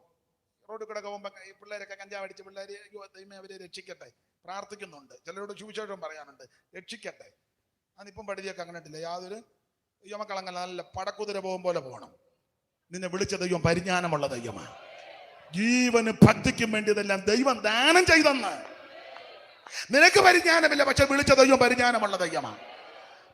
നിനക്ക് കഴിവില്ല, വിളിച്ച ദൈവം കഴിവുള്ള ദൈവമാണ്. അവിടുന്ന് നിന്നെ പുലർത്തും. നിന്നെ മാത്രം എന്നെ സന്തതിയെ പുലർത്തും. നിനക്ക് ആവശ്യമുള്ളതെല്ലാം ദൈവം തരുമെന്ന്. അവൻ സ്വർഗത്തിലെ ദൈവം കഴിവുള്ളത്. ഇന്ന് രാത്രി നിരാശയോടെ ഭാരത്തോടെ വന്ന ആരേലും എന്നെ കേൾക്കുന്നെങ്കിൽ നിന്നെ വിളിച്ച ദൈവം വിശ്വസ്തനായ ദൈവമാണ്. അവൻ ഉപേക്ഷിക്കത്തില്ല, അനാഥരായിട്ട് വിടത്തില്ല, നിന്നെ തള്ളിക്കളയത്തില്ല. ഞാനോ ലോകാവസാനത്തോളം എല്ലാ നാളും നിങ്ങളോട് കൂടെ കൊണ്ടെന്ന് അരുളി ചെയ്ത നസ്രായനാകുന്ന യേശു ക്രിസ്തു നിന്നെ പുലർത്താൻ വിശ്വസ്തൻ. അതെ, ഓടിച്ചു പോകാം. അപ്പൊ യൂദ ഈ ലേഖനം എഴുതാൻ കാര്യം രക്ഷ എന്ന വിഷയത്തെ പറ്റി എഴുതാൻ ആരംഭിച്ചെങ്കിലും എഴുത്തു തുടങ്ങിയപ്പോൾ മനസ്സിലായി രക്ഷയെ പറ്റി എഴുതുന്നതിലും അത്യാവശ്യം ദുരുപദേശത്തിനെതിരെ ഖണ്ഡനം നടത്തണം. പൊതുവിലുള്ള രക്ഷ ഇടയ്ക്ക് കയറി പറഞ്ഞതാണെങ്കിലും ഒന്നുകൂടെ പറയാം. രക്ഷ യേശുക്രിസ്തുവിൽ കൂടി മാത്രമാണ്. കർമ്മമാർഗം കൊണ്ടോ പുണ്യപ്രവൃത്തി കൊണ്ടോ ദാനധർമ്മം കൊണ്ടോ നേർച്ച കാഴ്ച കൊണ്ടോ ആചാരം കൊണ്ടോ അനുഷ്ഠാനം കൊണ്ടോ പാരമ്പര്യം കൊണ്ടോ മാമൂലുകൾ കൊണ്ടോ ഒന്നും രക്ഷിക്കപ്പെടുകയല്ല.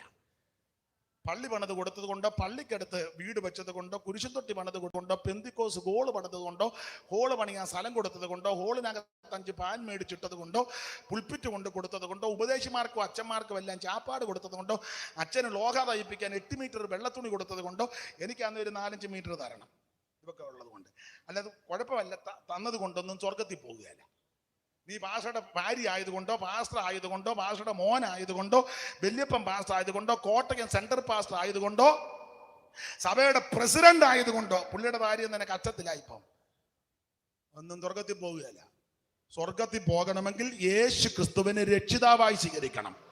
മറ്റൊരുത്തനും രക്ഷയില്ല. നാം രക്ഷിക്കപ്പെടുവാൻ ആകാശത്തിന് കീഴിൽ, മനുഷ്യരുടെ കീഴിൽ നൽകപ്പെട്ട ഒരേ ഒരു നാമം, അത് യേശു ക്രിസ്തുവിന്റെ പരിശുദ്ധ നാമം. കരമുയർത്ത് ദൈവത്തിന് മഹത്വം കൊടുക്കുക. മംഗളം ദേവദേവന് പ്രതിദിനവും, മംഗളം ദേവദേവന്, മംഗളം ദേവദേവന് പ്രതിദിനവും, മംഗളം ദേവദേവന്.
കർത്താവിന് മഹത്വം കൊടുക്കുക.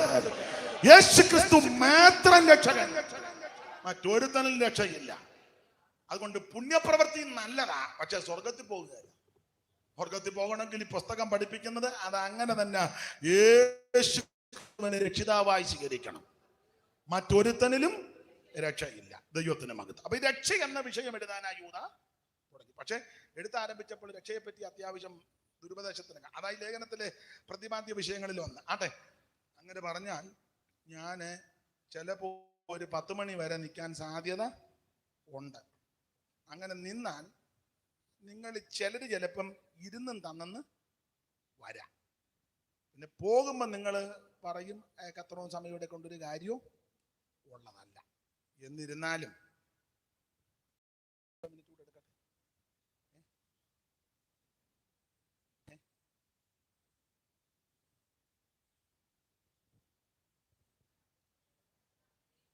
നിങ്ങൾ പറ,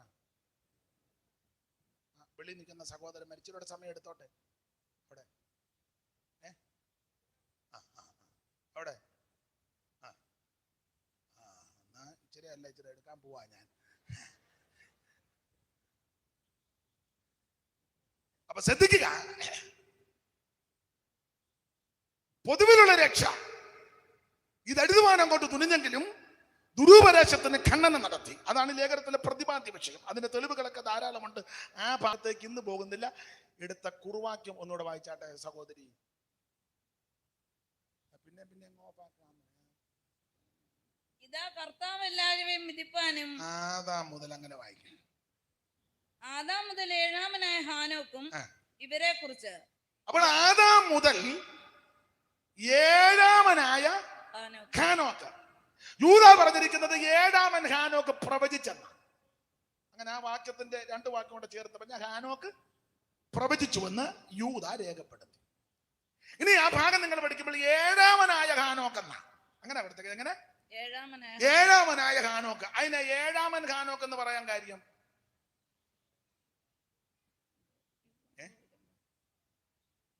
ഏഴാമൻ ഹാനോക്ക് ഉറക്കെ പറഞ്ഞു.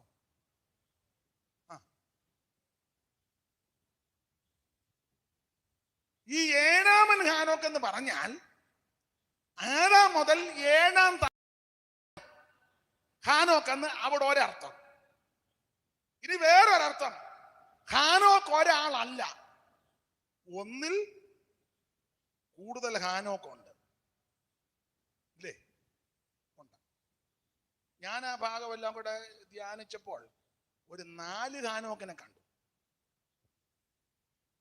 ഒന്നാമത്തെ ഹാനോക്ക് നമ്മുടെ പ്രതിപാദ്യ പുരുഷൻ 7-ാമനായ ഹാനോക്ക്. വേറൊരു ഹാനോക്കുണ്ട്, 3-ാമൻ ഹാനോക്ക്.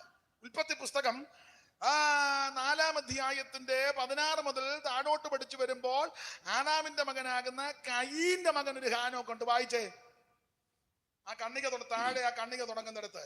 അങ്ങനെ കയ്യിന് യഹോവയുടെ സന്നിധി വിട്ടുപുറപ്പെട്ട് ഏദന് കിഴക്ക് നോദ് ദേശത്ത് എന്ന് പാർത്ത് കയ്യും തന്റെ ഭാര്യയുമായിട്ട് ജീവിച്ചു.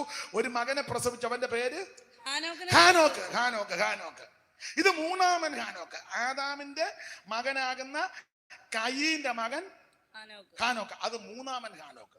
യൂദായുടെ ലേഖനത്തിൽ 7-ാമൻ ഹാനോക്ക്. ഇനി വേറൊരു ഹാനോക്കുണ്ട്.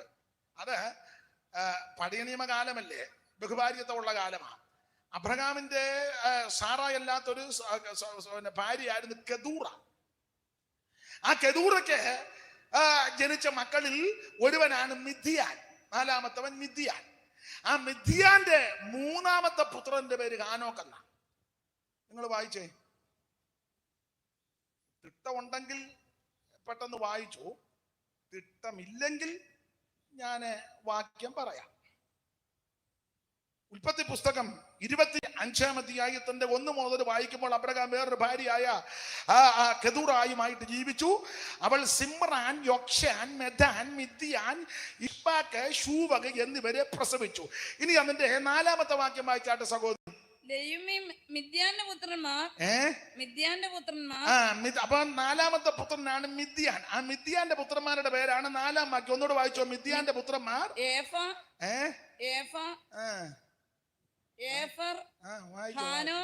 ഹാനോക്ക്. മതി. അപ്പോൾ മിദ്യാന്റെ 3-ാമത്തെ പുത്രനാകുന്ന ഹാനോക്ക്, അത് വേറൊരു ഹാനോക്ക്, ദൈവത്തിന് മകൻ. അപ്പോൾ യൂദായുടെ ലേഖനത്തിൽ ആദാം മുതൽ ഇങ്ങോട്ട് എണ്ണിയാൽ 7-ാമൻ ഹാനോക്ക്. ആദാം മുതൽ 3-ാമൻ ആദാം കയീൻ ഹാനോക്ക്. 3-ാമൻ ഹാനോക്ക് ഉൽപ്പത്തി 4:16.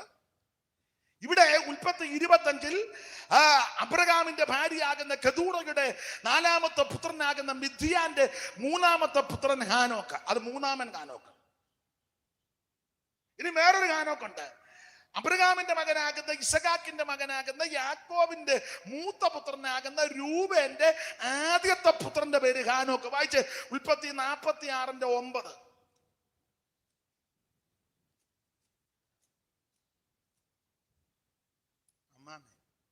രൂബേന്റെ പുത്രന്മാർ മതി. രൂബേന്റെ പുത്രന്മാർ ഹാനോക്ക്.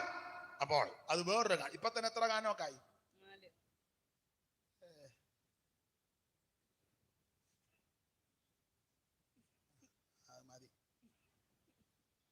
പണ്ടൊരു അമ്മ പറഞ്ഞ പോലെ ഈ പള്ളിക്ക് മണി മതി എന്ന് പറഞ്ഞ പോലെ ഇവിടെ യൂദ കൊടുത്തിരിക്കുന്നത് 7-ാമനാകുന്ന ഹാനോക്ക്. അപ്പൊ 7-ാമൻ ഹാനോക്ക് എന്ന് പറയാൻ കാര്യം 3-ാമൻ ഹാനോക്ക് അതിന്റെ പുറകിൽ ഉണ്ട്. ഈ ആദമിന് 2 വംശമാണല്ലോ. ആദമിൽ നിന്ന് ഞാൻ ഇങ്ങനെ പറഞ്ഞ കൊണപ്പെട്ട വംശവും കൊണപ്പെടാത്ത വംശവും. കൊണപ്പെട്ട വംശത്തിലെ 7-ാമനാണ് ഹാനോക്ക്. കൊണപ്പെടാത്ത വംശത്തിൽ 3-ാമനാണ്, അത് വേറൊരു ഹാനോക്ക്. കാരണം ആദാമിന് ഗുണപ്പെടാത്തവനാ കയീൻ. കാരണം യോഹന്നാന്റെ ലേഖനത്തിൽ വായിക്കുന്ന കയീൻ ദുഷ്ടനിൽ നിന്നുള്ളവനെന്നാ, അപ്പൊ ഗുണം വരാത്തവനാ. അവനൊരു മകനുണ്ടായി ഹാനോക്ക്. ആ വാക്യം വായിച്ച ഉൽപ്പത്തി പുസ്തകം 4-ാം അധ്യായത്തിന്റെ 16 മുതൽ താഴോട്ട് ചടികടാന്ന് വാക്യം വായിക്കണം. വായിച്ചോ.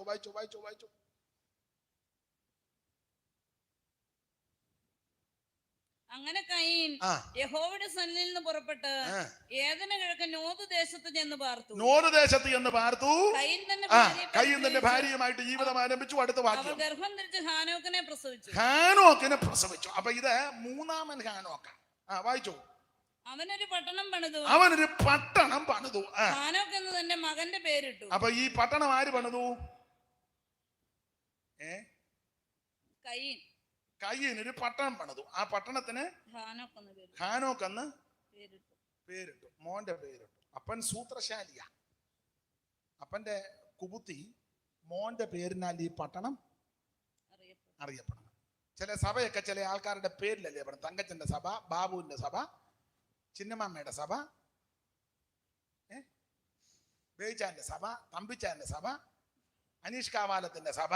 ഇവിടെ സഭ കർത്താവിൻ്റെതാണ്. ഇവിടെ തമ്പിയും അനീഷും ബേബിച്ചനും പാപ്പച്ചനും ആരും രക്തം ചീന്തിയിട്ടില്ല. സഭയ്ക്ക് വേണ്ടി രക്തം ചീന്തിയത് യേശുവാണ്. അതുകൊണ്ട് ദൈവത്തെ ഓർത്ത് പറയാം. ആൾക്കാരുടെ പേരില്ല കരിവന്റെ അല്ല ഇങ്ങനെ പറഞ്ഞു. ബേബിച്ചാനും ഒക്കെ കൂടി വരുന്ന സഭയിലാ ഞങ്ങള്. അല്ല, ബേബിച്ചാന്റെ സഭ ബേബി ഇളകും, ഒന്നാമതവൻ ഇളകിയിരിക്കുക. അതുകൊണ്ട് കൂടെ ബേബിയുടെ സഭയിൽ നിന്നൊന്നും കയറി. സഭ ദൈവത്തിൻ്റെ. കർത്താവ് വളരെ സ്പഷ്ടമായിട്ട് പറഞ്ഞു, ഞാൻ എൻ്റെ സഭയെ പണിയുമെന്ന്. ഇതിനെങ്ങനെയാ ബേബിക്ക് സഭ വരുന്നേ? സഭയ്ക്ക് വേണ്ടി രക്തം ചിന്തിയത് ക്രിസ്തുവാണ്. ചിന്തിയല്ലോ സ്വന്തം ചിന്തിയല്ലോ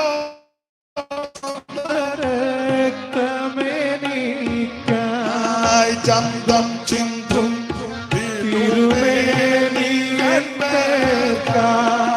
ചന്തം ചിന്തും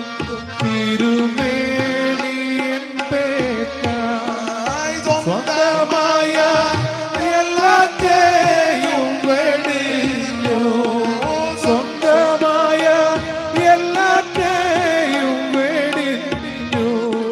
ബന്ധമില്ലാത്ത ഈ ഏഴയെ ഓർത്ത്, ബന്ധമില്ലാത്ത ഈ ഏഴയെ ഓർത്ത് വീണ്ടെടുത്തു എന്നെ, വീണ്ടെടുത്തു എന്നെയോ ആശ്ചര്യമേ ആരാൽ വർണ്ണിച്ചിടാം, ആശ്ചര്യമേ ആരാൽ വർണ്ണിച്ചിടാം. കൃപയേ കൃപയേ കൃപയേ കൃപയേ കൃപയേ കൃപയേ കൃപയേ ചിന്തിയല്ലോ സ്വന്തം രക്തമെനിക്കായി, ചിന്തിയല്ലോ സ്വന്തം രക്തമെനിക്കായി. അരവുയർത്തി ദൈവത്തിന്റെ മഹത്വം കൊടുക്കുക. അപ്പൊ ശ്രദ്ധിക്കുക, ഈ കയീൻ സൂത്രബുദ്ധിക്കാരനായതുകൊണ്ട് മകൻ ഹാനോക്കിന്റെ പേര് പട്ടണത്തിന്. അപ്പന്റെ ചിന്ത ഇത്ര ഉള്ളൂ, മോന്റെ പേരിനാൽ പട്ടണം അറിയപ്പെടണം. സൂത്രബുദ്ധിയ. പക്ഷെ സംഭവിച്ച കാര്യം നമുക്കറിയാം. ഈ പേരും പട്ടണവും പ്രശസ്തിയൊക്കെ എത്ര നാൾ നീണ്ടു നിന്നു? ഒറ്റ വാക്കി പറയാം, വെള്ളപ്പൊക്കം വരെ. ദൈവം തമ്പുരാൻ മേളത്തെ ഉറവേം തുറന്നു, താഴത്തെ ഉറവേം കൂടെ തുറന്നപ്പോ അവന്റെ പേരും പോയി, പട്ടണവും പോയി, സ്ഥാനവും പോയി, മാനവും പോയി. ഞാൻ എന്നെയും കൂടെ പ്രതിയാക്കി ദൈവമക്കളോടൊരു കാര്യം പറയാം. നീ സൂത്രത്തിൽ കസേര പിടിച്ചാൽ അധിക നാൾ ഇരിക്കുകയില്ല. നീ തന്ത്രത്തിൽ എന്തേലും സ്ഥാനമോ മാനമോ നേടിയാൽ അത് ശുഭമാകുകയല്ല. നാടൻ ഭാഷ പറഞ്ഞ് ഈ കോതുകാല് വെച്ച് കുതികാല് വെട്ടി ഒരുത്തനെ ചതിച്ച് വഞ്ചിച്ച് എന്തേലും നേടിയെടുത്താൽ നിലനിൽക്കത്തില്ല. ദൈവം നിന്നെ ഉയർത്തണം. അയ്യോ, സൂത്രത്തിൽ പലതും സമ്പാദിച്ചവരെയൊക്കെ നമ്മൾ ഇപ്പോഴും കാണുന്നുണ്ട്. ചിലരുടെ പേരിപ്പം ഇല്ല. അതാരെ അവിടെ കിടന്ന് ആടുന്നല്ലാതെ ആളിപ്പം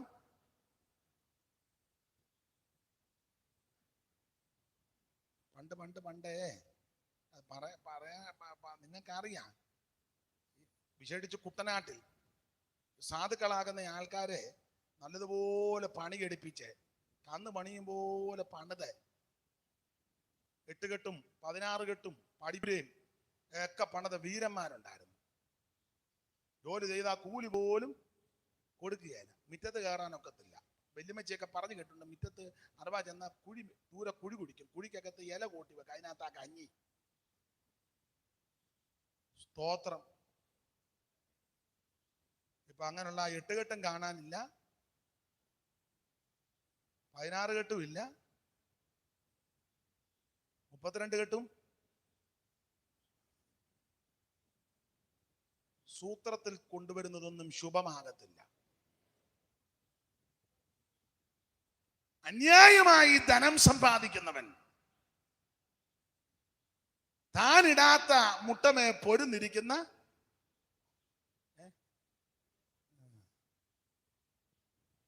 സമയം പോയെന്നാലും ഒരു പാട്ടൂടെ പാടാം. സാറ് പാടിയതാ. തിത്തിരികളഞ്ഞ മുട്ടയെ വിരിയിച്ചിടുമ്പോൾ ലുബ്ധരായോർ ഭൂതനങ്ങളെ, തിത്തിരികളഞ്ഞ മുട്ടയെ വിരിയിച്ചിടുമ്പോൾ ലുബ്ധരായോർ ഭൂതനങ്ങളെ,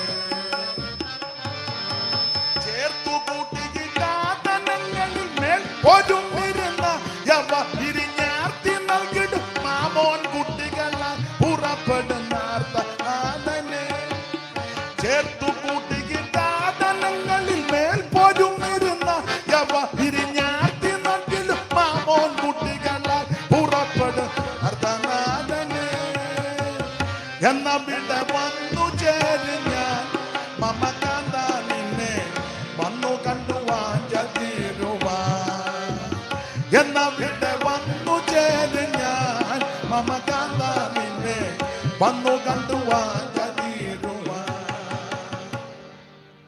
സാറ് കൊടുത്തിരിക്കുന്ന പ്രയോഗം മാമോൻ കുട്ടികളെന്നാ. മാമോന്റെ കൊച്ചുങ്ങള് വിവരിക്കുന്നില്ല, പോട്ടെ. അപ്പൊ അപ്പൻ സൂത്രത്തിൽ പേരും പ്രശസ്തിയും ഉണ്ടാക്കി. വെള്ളപ്പൊക്കം വരെ ഉള്ളായിരുന്നു. സ്തോത്രം. അതുകൊണ്ട് എന്നെ കേൾക്കുന്ന എല്ലാവരോടും പറയാ, സൂത്രത്തിൽ നീ ഒന്നും സമ്പാദിക്കരുത്. ചേട്ടനും അനിയനും വസ്തു ഭാഗോടമ്പടി ചെയ്യുമ്പോൾ അനിയന് കൊടുക്കേണ്ടത് കൃത്യം കൊടുക്കണം, ചേട്ടന് കൊടുക്കേണ്ടത് കൃത്യം കൊടുക്കണം. പെങ്ങൾക്കുള്ളതുണ്ടെങ്കിൽ അത് കൊടുക്കണം. നീ സൂത്രം ഉണ്ടാക്കി മേടിച്ചാൽ നിനക്കും ഗുണമാകുകയില്ല, നിന്റെ കുഞ്ഞുങ്ങൾക്കും ഗുണം. നീ കള്ളയാധാരം ഉണ്ടാക്കരുത്. മേരിയേ, മേരിയോടും സകലയാണ്. കള്ളയാധാരം ഉണ്ടാക്കരുത്. അപ്പൻ ഊർത്തശ്വാസം വലിച്ച് ഇങ്ങനെ കിടന്നപ്പോ തള്ളവരിൽ വെച്ച് അമുക്കി ശരിയാകുകയില്ല. ഇടപാടൊക്കെ തീർത്തോണം. സക്കായി പറഞ്ഞ പോലെ ആയിരിക്കണം. ആരോടേലും വല്ലത് ചതിവായിട്ട് യോഗം നടത്താന്നാണോ, അതോ ഹോള് പണിയാന്നാണോ? 4 ഇരട്ടി അതാ മാനസാന്തരം. ഇടപാടുകളൊക്കെ തീർക്കണം. മനസ്സിലാകുന്നുണ്ടോ? ആരുടെയും വഞ്ചിക്കരുത്, ചതിക്കരുതെന്ന്. സൂത്രം ഒപ്പിക്കരുത്. സൂത്രം ഒപ്പിച്ചാൽ നിനക്കും ഗുണമാകില്ല, സന്തതിക്കും. നിങ്ങളോർക്ക് ദൈവമേ ഒന്ന് ബലപ്പെടാന്ന് ഓർത്ത് വന്നപ്പോ അയാൾ രാഗി അലച്ചാ. രാഗി അലച്ചതല്ല, രാഗി കിട്ടാതിരിക്കാനായി പറയുന്നത്.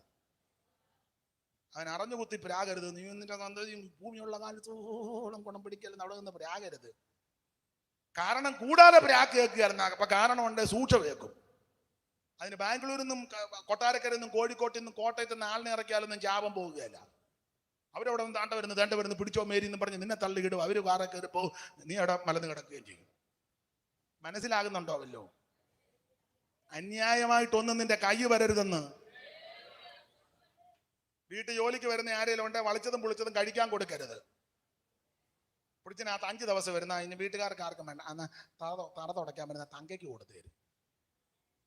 തങ്കേ, നീ പോകാൻ നേരത്താണ്ടാ ഫ്രിഡ്ജിനകത്തിരിക്കുന്നത്. മനസ്സിലാകുന്നുണ്ടോ? കീറിയ സാരി കൊടുക്കരുതെന്ന്, നല്ല സാരി കൊടുക്കണം. ഉണ്ടെങ്കിൽ ആർക്കെങ്കിലും 10 സെന്റ് 1 2 ഏക്കറുള്ള ആൾക്കാരുള്ളവര് 10 സെന്റ് കൊടുക്കുക. എന്നാൽ വഴിയുള്ളിടത്തേ കൊടുക്കാവുള്ളു. അവന് വഴിയില്ലാതെ അവൻ ഇങ്ങനെ പോകുന്ന. ഇങ്ങനെ പോയാൽ മറ്റവന്റെ കമ്പി മൂലിയേക്കുള്ളു. അതിന് അവൻ ഇങ്ങനെ. മനസ്സിലാകുന്നുണ്ടോ ഇത് വല്ലോ? ഞാൻ പ്രസംഗിക്കുന്നിടത്തെല്ലാം പറയും. ഇപ്പം മഴയുള്ളത് കൊണ്ട് കുഴപ്പമില്ല. വറവിന്റെ സമയത്ത് വെള്ളമില്ല, അപ്പുറത്തെ വീട്ടിൽ വെള്ളമില്ല. നിന്റെ കിണറ്റിൽ ഈ കോട്ടയം ഭാഷ പറയാം 5 അരിഞ്ഞാണം വെള്ളമുണ്ട്. അരിഞ്ഞാണമെന്നല്ലേ പറയുന്നത്? അപ്പുറത്തുകാർക്ക് വെള്ളമില്ല, നിന്റെ കിണറ്റിൽ വെള്ളമുണ്ട്. അവർക്കൂടെ വെള്ളം കൊടുക്കണം, കുടിവെള്ളം. അല്ല 4 വശവും മതിൽ പൊക്കി കെട്ടി വലിയ ഗേറ്റ് വിട്ട് വാല് മുറിച്ച് 2 പട്ടിയെ തുറന്ന് വിട്ടു. പട്ടി അവിടെ മതിലിന്റെ അവിടെ അവൻ അന്തം വിട്ടു പോവാ. അവൻ ചിന്തിച്ച് പട്ടി കടിച്ച് ആകുന്നില്ല, നല്ലത് വെള്ളം കുടിക്കാതെ.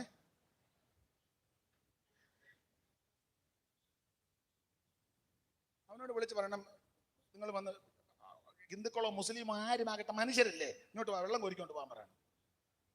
എൻ്റെ അഭിപ്രായം മോട്ടർ ഉണ്ടെങ്കിൽ ഒരു പൈപ്പ് മോട്ടർ അടിക്കുന്ന സമയത്ത് അങ്ങോട്ടും ഇങ്ങോട്ടും ഇട്ട് കൊടുത്തേക്കണം, നിങ്ങളുടെ പാത്രത്തിൽ വെള്ളം നിറയ്ക്കാൻ പറയണം.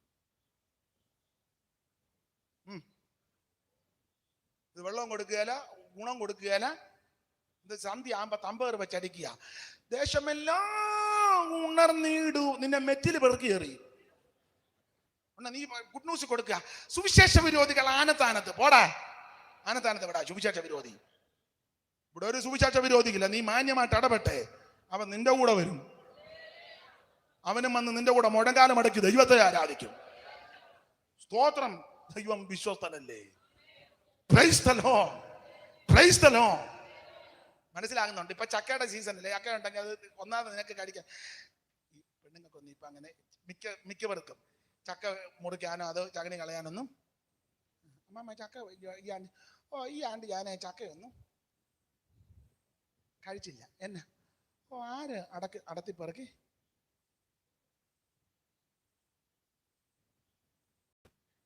മനസ്സിലാകുന്നുണ്ടോ?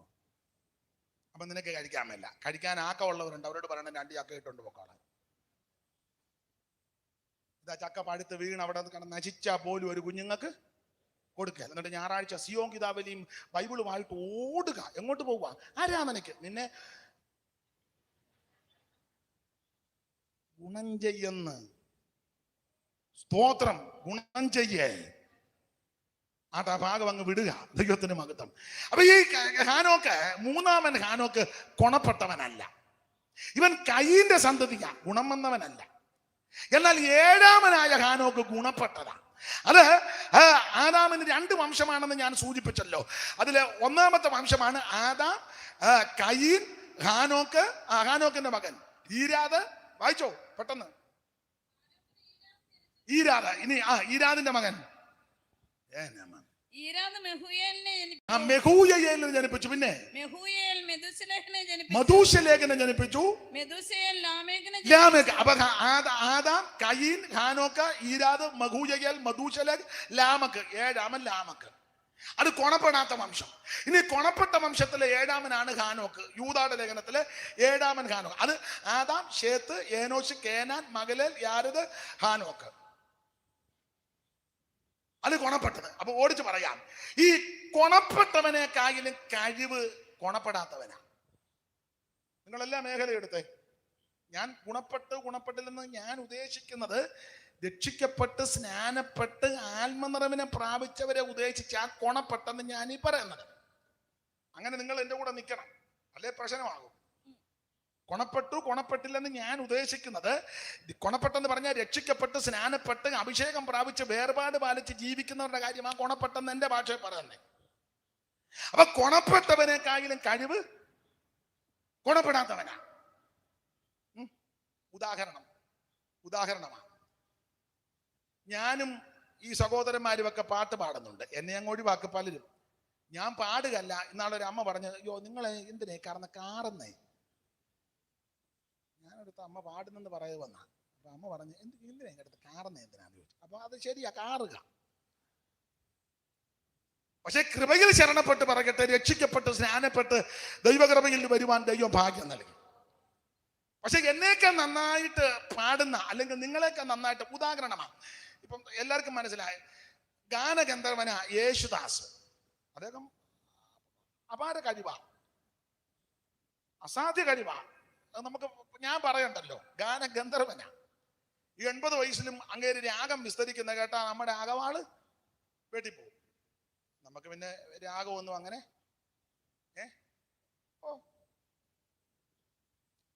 അല്ല, നമ്മൾ അധികം രാഗം പഠിക്കാതിരിക്കുന്നതും നല്ലതാ. കാരണം അങ്ങനെ പഠിച്ചാൽ നമ്മൾ ഒരുമാതിരിപ്പെട്ട പാട്ടൊന്നും ഇനി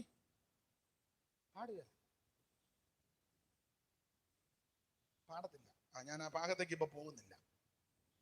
ക്രൈസ്തവരെല്ലാം പാടുന്ന ഒരു പാട്ടുണ്ട്. മിക്ക സന്ദർഭങ്ങളിൽ ആ പാട്ട് പാടും. പ്രാർത്ഥന കേൾക്കണമേ കർത്താവേ, എൻ യാചന നൽകണമേ കർത്താവേ, എൻ യാചന നൽകണമേ. പ്രാർത്ഥന കേൾക്കണമേ കർത്താവേ, എൻ യാചന നൽകണമേ കർത്താവേ.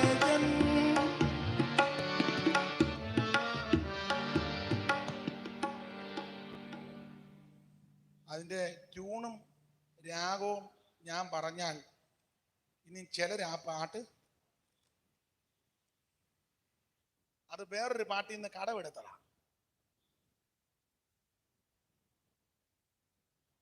അത് വേണമെന്ന് ഒരു വരി പാടട്ടെ. അത് പാടിയ ഇനി മറ്റേ പാട്ടിനെയും പാടുകയല്ല, അതും പാടണം. പാടാം. വിഘ്നേശ്വര നമസ്തേ നമോസ്തുതേ, വിഘ്നേശ്വര നമസ്തേ. അതിന്റെ ട്യൂണാണ്.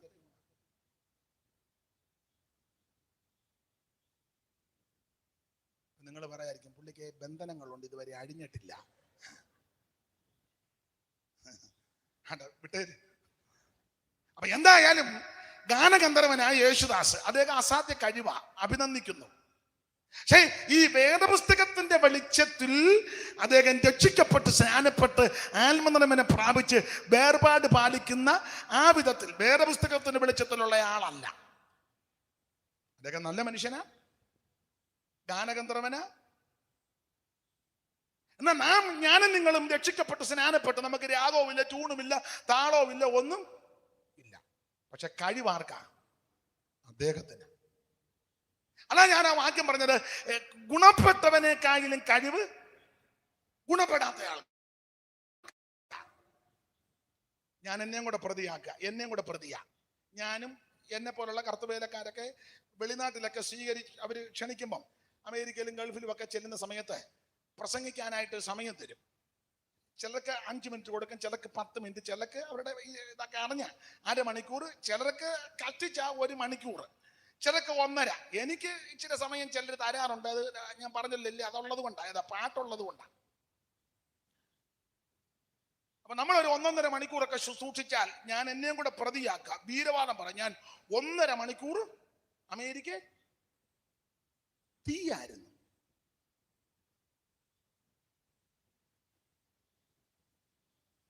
VK കൃഷ്ണമേനോൻ 8 മണിക്കൂർ കണ്ടിന്യൂ പ്രസംഗിച്ചു. അപ്പൊ ആരാ മിടുക്കൻ?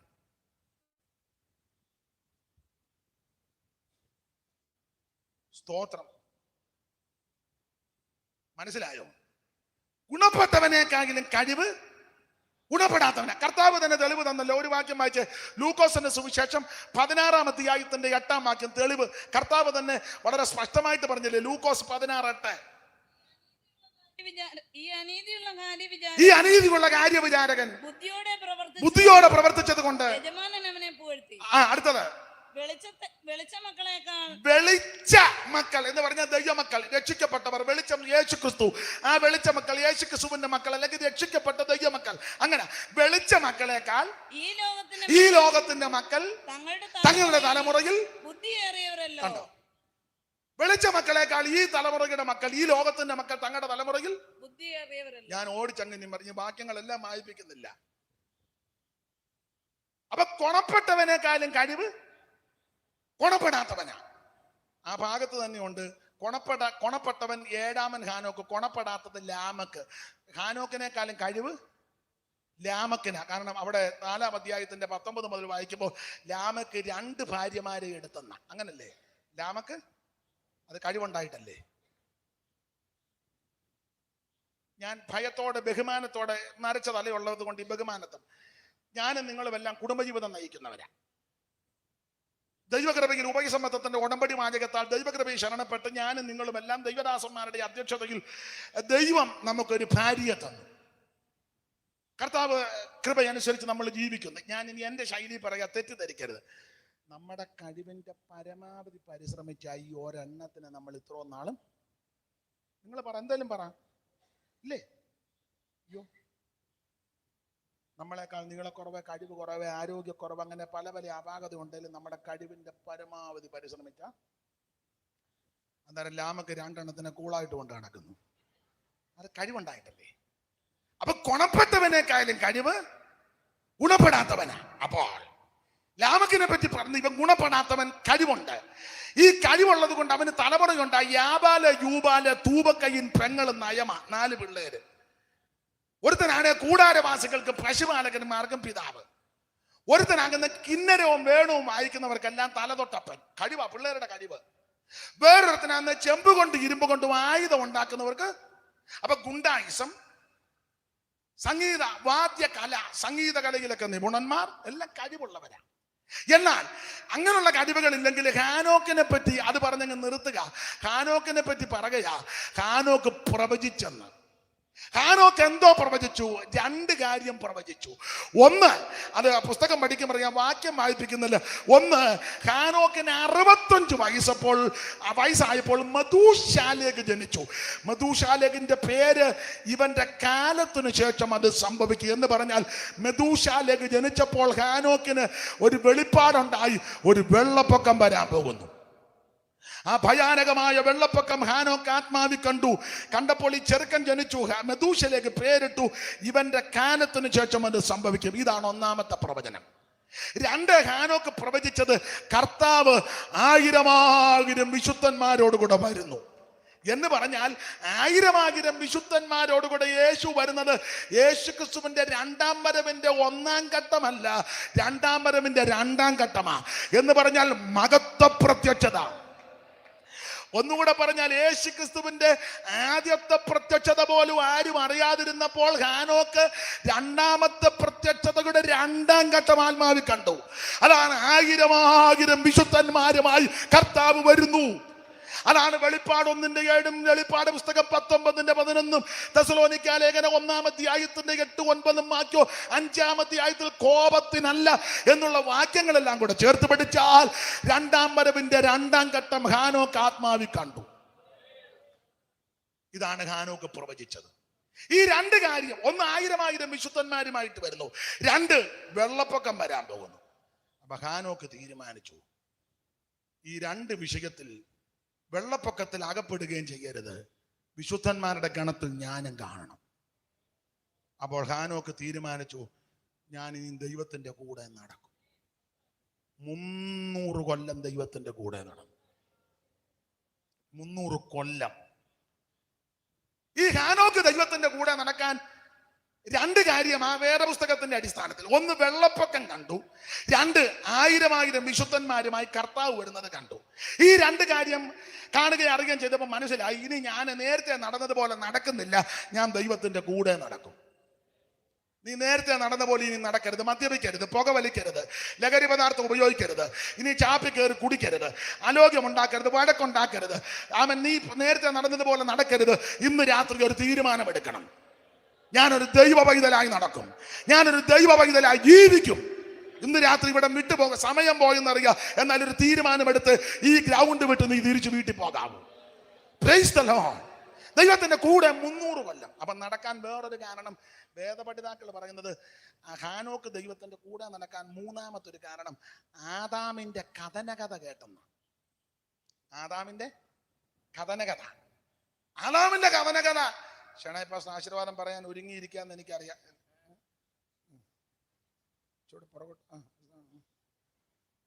നമുക്ക് പെട്ടെന്ന് പിരിയാ. ഇനിയിപ്പോ നാളെ എന്നാ നടക്കുന്നെന്ന് അറിയത്തില്ലല്ലോ. അതുകൊണ്ട് ഇതോടെ പറഞ്ഞങ്ങ് വിടാം. കാരണം ഇത് കേട്ടാൽ ലാസ്റ്റ് കൈക്ക് ഒരുത്തം ഗുണപ്പെടുന്നെങ്കിൽ, നമ്മൾ ഈ യോഗം വെച്ചതിന്റെ ഉദ്ദേശം അതാണല്ലോ. അപ്പൊ ശ്രദ്ധിക്കുക, ആദാമിന്റെ കഥനകഥ. ആദാമിന്റെ കഥനകഥയെ പറ്റി പറഞ്ഞത്, ഈ ആദാം കൊച്ചുമക്കളെ എല്ലാം വിളിച്ച്, പഴയ ആൾക്കാർക്ക് പറയുന്നത് മനസ്സിലാക്കും, പിള്ളേരെ എല്ലാം വിളിച്ചിരുത്തി കഥ. പണ്ടത്തെ അപ്പന്മാരും അമ്മച്ചിമാരും ഒക്കെ അങ്ങനെ, അമ്മച്ചിമാരും അപ്പന്മാരും ഒക്കെ അങ്ങനെ കൊച്ചുമക്കളെയൊക്കെ വിളിച്ചിരുത്തി സന്ധ്യ ആകുമ്പോൾ പാട്ടോ പ്രാർത്ഥന കഴിഞ്ഞ് കഥ പറയും. കഥയെന്ന് പറഞ്ഞാൽ നല്ല കഥകളാണ്, കുട്ടിച്ചാത്തന്റെ കഥയൊന്നുമല്ല. ക്രൈസ്തവ വീടുകളിലാന്ന് അമ്മമാര് നോഹയുടെ കഥ പറയും, യേശു കർത്താവിന്റെ കാര്യം പറയും, അതൊക്കെയാണ്. ഹൈന്ദവ സ്നേഹിതന്മാരാണെങ്കിൽ അവരുടെ വിശ്വാസം അനുസരിച്ച് നല്ല നല്ല പുരാണ കഥകളുണ്ട്, അത് പിള്ളേർക്ക് പറഞ്ഞു കൊടുക്കും. അങ്ങനെയൊക്കെ ആ പഴയ അപ്പന്മാരും. ഇപ്പോഴത്തെ അപ്പന്മാരും അമ്മമാരും പിള്ളേരുമായിട്ട് അങ്ങനെ വലിയ ലോകമില്ല. തള്ളയുടെ കയ്യിലൊരു മൊബൈലുണ്ട്, കണ്ണും കടയും കാണാൻ മേലേല്. ഒച്ച ഇങ്ങോട്ട് വന്നടി, ഞാൻ ഏതാണ്ട് ഞെക്കി മാറിപ്പോയി. അല്ല, നീ വളരെ സൂക്ഷിച്ചു വേണം ഇത് കൈകാര്യം ചെയ്യാൻ. അപ്പൊ പണ്ട് ഈ പിള്ളേരെ വിളിച്ചിരുത്തി കഥ പറയും. അപ്പൊ അങ്ങനെ ചിന്തിച്ചാൽ ആരാ ഈ കൊച്ചുങ്ങളെ എല്ലാം വിളിച്ചിരുത്തി എന്ന് പറഞ്ഞു. ഷേത്തിന്റെയും ഏനോഷിന്റെയും ഒക്കെ പിള്ളേരില്ലേ, പിള്ളേർ ഇഷ്ടം പോലെ. വേദപുസ്തകം ചരിത്രം പറഞ്ഞത് ആദാമിന് 33 ആൺപിള്ളേരും സ്തോത്രം 27 പെൺപിള്ളേരും ഉണ്ടായിരുന്നു. 33 ആൺകുട്ടികൾ, 27 പെൺപിള്ളേർ, ഏതാണ്ട് 10-60 പിള്ളേര്. അതിന്റെ മക്കളും കൊച്ചുമക്കളും എല്ലാം കൂടി 80. വാർഡ് മെമ്പർ പോയില്ല, ഞാൻ പറയാറുണ്ട്, ആദാം നിൽക്കുകയായിരുന്നു സൂട്ടബിളായിട്ട്. അപ്പൊ ഈ പിള്ളേരെ എല്ലാം വിളിച്ചിരുത്തിയ ആദാം പറയും, മക്കളെ, അപ്പൊ ഈ ഹാനോക്കും ഒക്കെ ഉണ്ട്, മക്കളെ നിങ്ങൾ ദൈവത്തിന്റെ കൂടെ നടക്കണം, ദൈവത്തോട് ചേർന്ന് നടന്നോണം, ദൈവത്തോട് പറ്റി നിന്നോണം, ദൈവത്തിൻ്റെ ഒക്കെ നിങ്ങൾ പോകരുത്. അപ്പൊ ഈ കൊച്ചുമക്കളി ബിരുദന്മാരുണ്ട്. അപ്പൊ ഒരുത്തൻ ചോദിച്ചെന്ന് പോലും, വല്യപ്പച്ചൻ ഇങ്ങനെ ദൈവത്തിന്റെ കൂടെ നടക്കുന്ന ഞങ്ങളോട് പറഞ്ഞു, വല്യപ്പച്ചൻ നടന്നിട്ടുണ്ടോ? അപ്പൊ ആദാ കഥനകഥ പറഞ്ഞു, ഉണ്ട് മക്കളെ, ഞാൻ നിങ്ങളുടെ വല്യമ്മച്ചി ഏദൻ തോട്ടത്തിൽ എന്നും ദൈവമായിട്ട് ഒന്നിച്ച് നടന്നുകൊണ്ടിരുന്നു. വെയിലാറുമ്പോ അവിടുന്ന് വരും, ഞങ്ങളും ജോലി കഴിഞ്ഞ് ചെല്ലും, ഒന്നിച്ച് നടക്കും. അപ്പൊ കൊച്ചുങ്ങൾ ബിരുദന്മാരാ. അപ്പൊ അന്നേരം കഴിക്കാൻ വല്ലതും ഉണ്ടായിരുന്നു? പിന്നെ അപ്പച്ചൻ പറഞ്ഞു, അയ്യോ കഴിക്കാന് മോനെ ഏദൻ തോട്ടമാണ്, അതൊക്കെ എനിക്ക് വിസ്തരിച്ചാ കൊള്ളാന്നുണ്ട്. കേരവും ജംബീരവും ഈന്തലും കരിമ്പുള്ളി പേരയും നാഗരംഗം ആതളം ആതുളങ്കം ആമ്രങ്ങളാമ്രാതകം ചെത്തിയും അത്തിവൃക്ഷം ആപ്പിളും പൈനാപ്പിളും ചെറിയും ഗൂസ്ബെറി നെല്ലിക്ക എന്ന് പറയുന്ന സകല ഫലമൂലാദികൾ ഇഷ്ടം പോലെ. അപ്പച്ച കുടിക്കാൻ വെള്ളം ഉണ്ടായിരുന്നു. പറഞ്ഞു, എന്റെ മോനെ ഒരു നദി ഇങ്ങോട്ട് പുറപ്പെട്ട് 4 ശാഖയായിട്ടാ പിരിക്കുന്നത്. ഒരു വെള്ളച്ചാട്ടം, കുടിക്കാനും കുളിക്കാനും ഇഷ്ടം പോലെ യഥേഷ്ടം. അപ്പൊ അപ്പച്ചൻ പറഞ്ഞു, അങ്ങനത്തെ ജീവിതമാ, അന്ന് രോഗമില്ലടാ. കൊച്ചുങ്ങൾ ചോദിച്ചു, ആശുപത്രി പോയ അങ്ങനെ ഒരു സംഭവമേ? ഷുഗർ ഉണ്ടായിരുന്നു അപ്പച്ച? അതെ, ചുമ്മാ ഷുഗർ ഒന്നുമില്ല. ഷുഗർ ഇല്ല, പ്രഷർ ഇല്ല, കൊളസ്ട്രോൾ ഇല്ല, ഒരു ദീനവും തന്നെ, കാരണം പാപമില്ലല്ലോ, ഒരു കുഴപ്പമില്ല. പക്ഷെ മക്കളെ ഒരു കാര്യം പറയാം, വഞ്ചകനായ സാത്താൻ വല്യമ്മച്ചിയെ വഞ്ചിച്ച് ചതിച്ച് വിലക്കപ്പെട്ട കനി ഭക്ഷിച്ച് ശേഷം എനിക്കും തന്ന് ഞങ്ങളും ഭക്ഷിച്ചു, നഗ്നരെന്നറിഞ്ഞ് ദൈവം ഇറങ്ങി വന്ന് ഞങ്ങളെ തോട്ടത്തിന് വെളിയിലാക്കി. അന്ന് മുതൽ ഈ ദുഃഖവും ഈ മരണവും ഈ മുറവിളി ഈ കഷ്ടതയും ഈ ശാപവും ഈ ദോഷവും ഈ ഭീതിയും ഈ ഭയവും എല്ലാം അലട്ടി. ഈ വിയർപ്പ് കണ്ടോ? അതിന് ശേഷം ഉണ്ടായതാ. അണ്ട മുള്ളും പറക്കാരും കണ്ടോ? അതിന് ശേഷമുള്ളതാ. അതുകൊണ്ട് കൊച്ചുമക്കളെ ഒരു കാര്യം പറയാ, അപ്പച്ചൻ ഇത് രണ്ടും അനുഭവിച്ചയാളാ. ദൈവത്തിന്റെ കൂടെ നടന്നപ്പോൾ അനുഭവിച്ച നന്മയും സ്വസ്ഥതയും ആമേൻ വിടുതലും ഞാൻ അനുഭവിച്ചു. ദൈവത്തിൽ നിന്ന് അകന്നപ്പോൾ ഉണ്ടായ ശാപവും രോഗവും ദുരിതവും ഇത് രണ്ടും ഞാൻ അനുഭവിച്ചുകൊണ്ടിരിക്കുക. അതുകൊണ്ട് നിങ്ങളോടൊരു കാര്യം പറയാ, നിങ്ങൾ ദൈവത്തോട് കൂടെ നടക്കണം, ദൈവത്തോട് കൂടെ നടക്കണം. ഓടിച്ചങ്ങ് നിർത്തുക. കൊച്ചുമക്കൾ എല്ലാവരും ഒന്നും അംഗീകരിച്ചില്ലെങ്കിലും ഹാനോക്ക് തീരുമാനിച്ചു, ഞാനിനി ദൈവത്തിന്റെ കൂടെ നടക്ക്. 300 കൊല്ലം ഹാനോക്ക് ദൈവത്തിന്റെ കൂടെ നടന്നു. നിർത്തുക. 300 കൊല്ലം കൂടെ നടന്നപ്പോ ഒരു സുപ്രഭാതത്തിൽ ദൈവം തമ്പുരാൻ ഇറങ്ങി വന്നു പറഞ്ഞു, മോനെ ഹാനോക്കെ, നീ ഇപ്പൊ 300 കൊല്ലമായിട്ട് എന്റെ കൂടെ നടക്കുകയല്ലേ? അതെ, ഇനി നീ നടക്കണ്ട, ഞാൻ നിന്നെ എടുക്കാൻ പോവുക. ദൈവം അവനെ എടുത്തുകൊണ്ടതിനാൽ കാണാനായി. Price the Lord. നിങ്ങളൊരു കാര്യം വചനം ചിന്തിച്ച്, ഉൽപ്പത്തി പുസ്തകം 5-ാം അധ്യായത്തിൽ അവൻ മരിച്ചു എന്ന് പറയുമ്പോൾ ഇടയ്ക്ക് 2 വാക്യം കയറുക. ഹാനോക്ക് മരിച്ചില്ല, അവൻ എടുക്കപ്പെട്ടു. ഇത് ഉൽപ്രാവണം പ്രാപിക്കുന്ന വിശുദ്ധന്മാർക്ക് നടല. ഇനി എത്രയും അല്പകാലം കഴിഞ്ഞിട്ട് വരുവാനുള്ളവൻ വരും. യേശുക്രിസ്തു വീണ്ടും വരും തിരുസഭയെ ചേർക്കാൻ. രക്ഷിക്കപ്പെട്ട് സ്നാനപ്പെട്ട് ആത്മനിറവിനെ പ്രാപിച്ച് വേർപാട് പാലിക്കുന്ന വിശുദ്ധന്മാരെ ചേർക്കാൻ യേശുക്രിസ്തു വീണ്ടും വരും. കൈവിടപ്പെട്ടു പോകരുത്, നശിച്ചു പോകരുത്. മറ്റൊരുത്തനും രക്ഷയില്ല. യേശുവിനെ രക്ഷകനായി സ്വീകരിച്ച് കർത്താവിനെ ആരാധിച്ച് വിശ്വസ്തയോടെ ജീവിച്ച് നല്ല അന്ത്യം പ്രാപിക്കുവാൻ വരവിൽ എടുക്കപ്പെടുവാൻ ഇന്ന് രാത്രി സമർപ്പിക്കുക. എല്ലാവരും പ്രാർത്ഥിച്ചാട്ടെ, എല്ലാവരും പ്രാർത്ഥിച്ചു.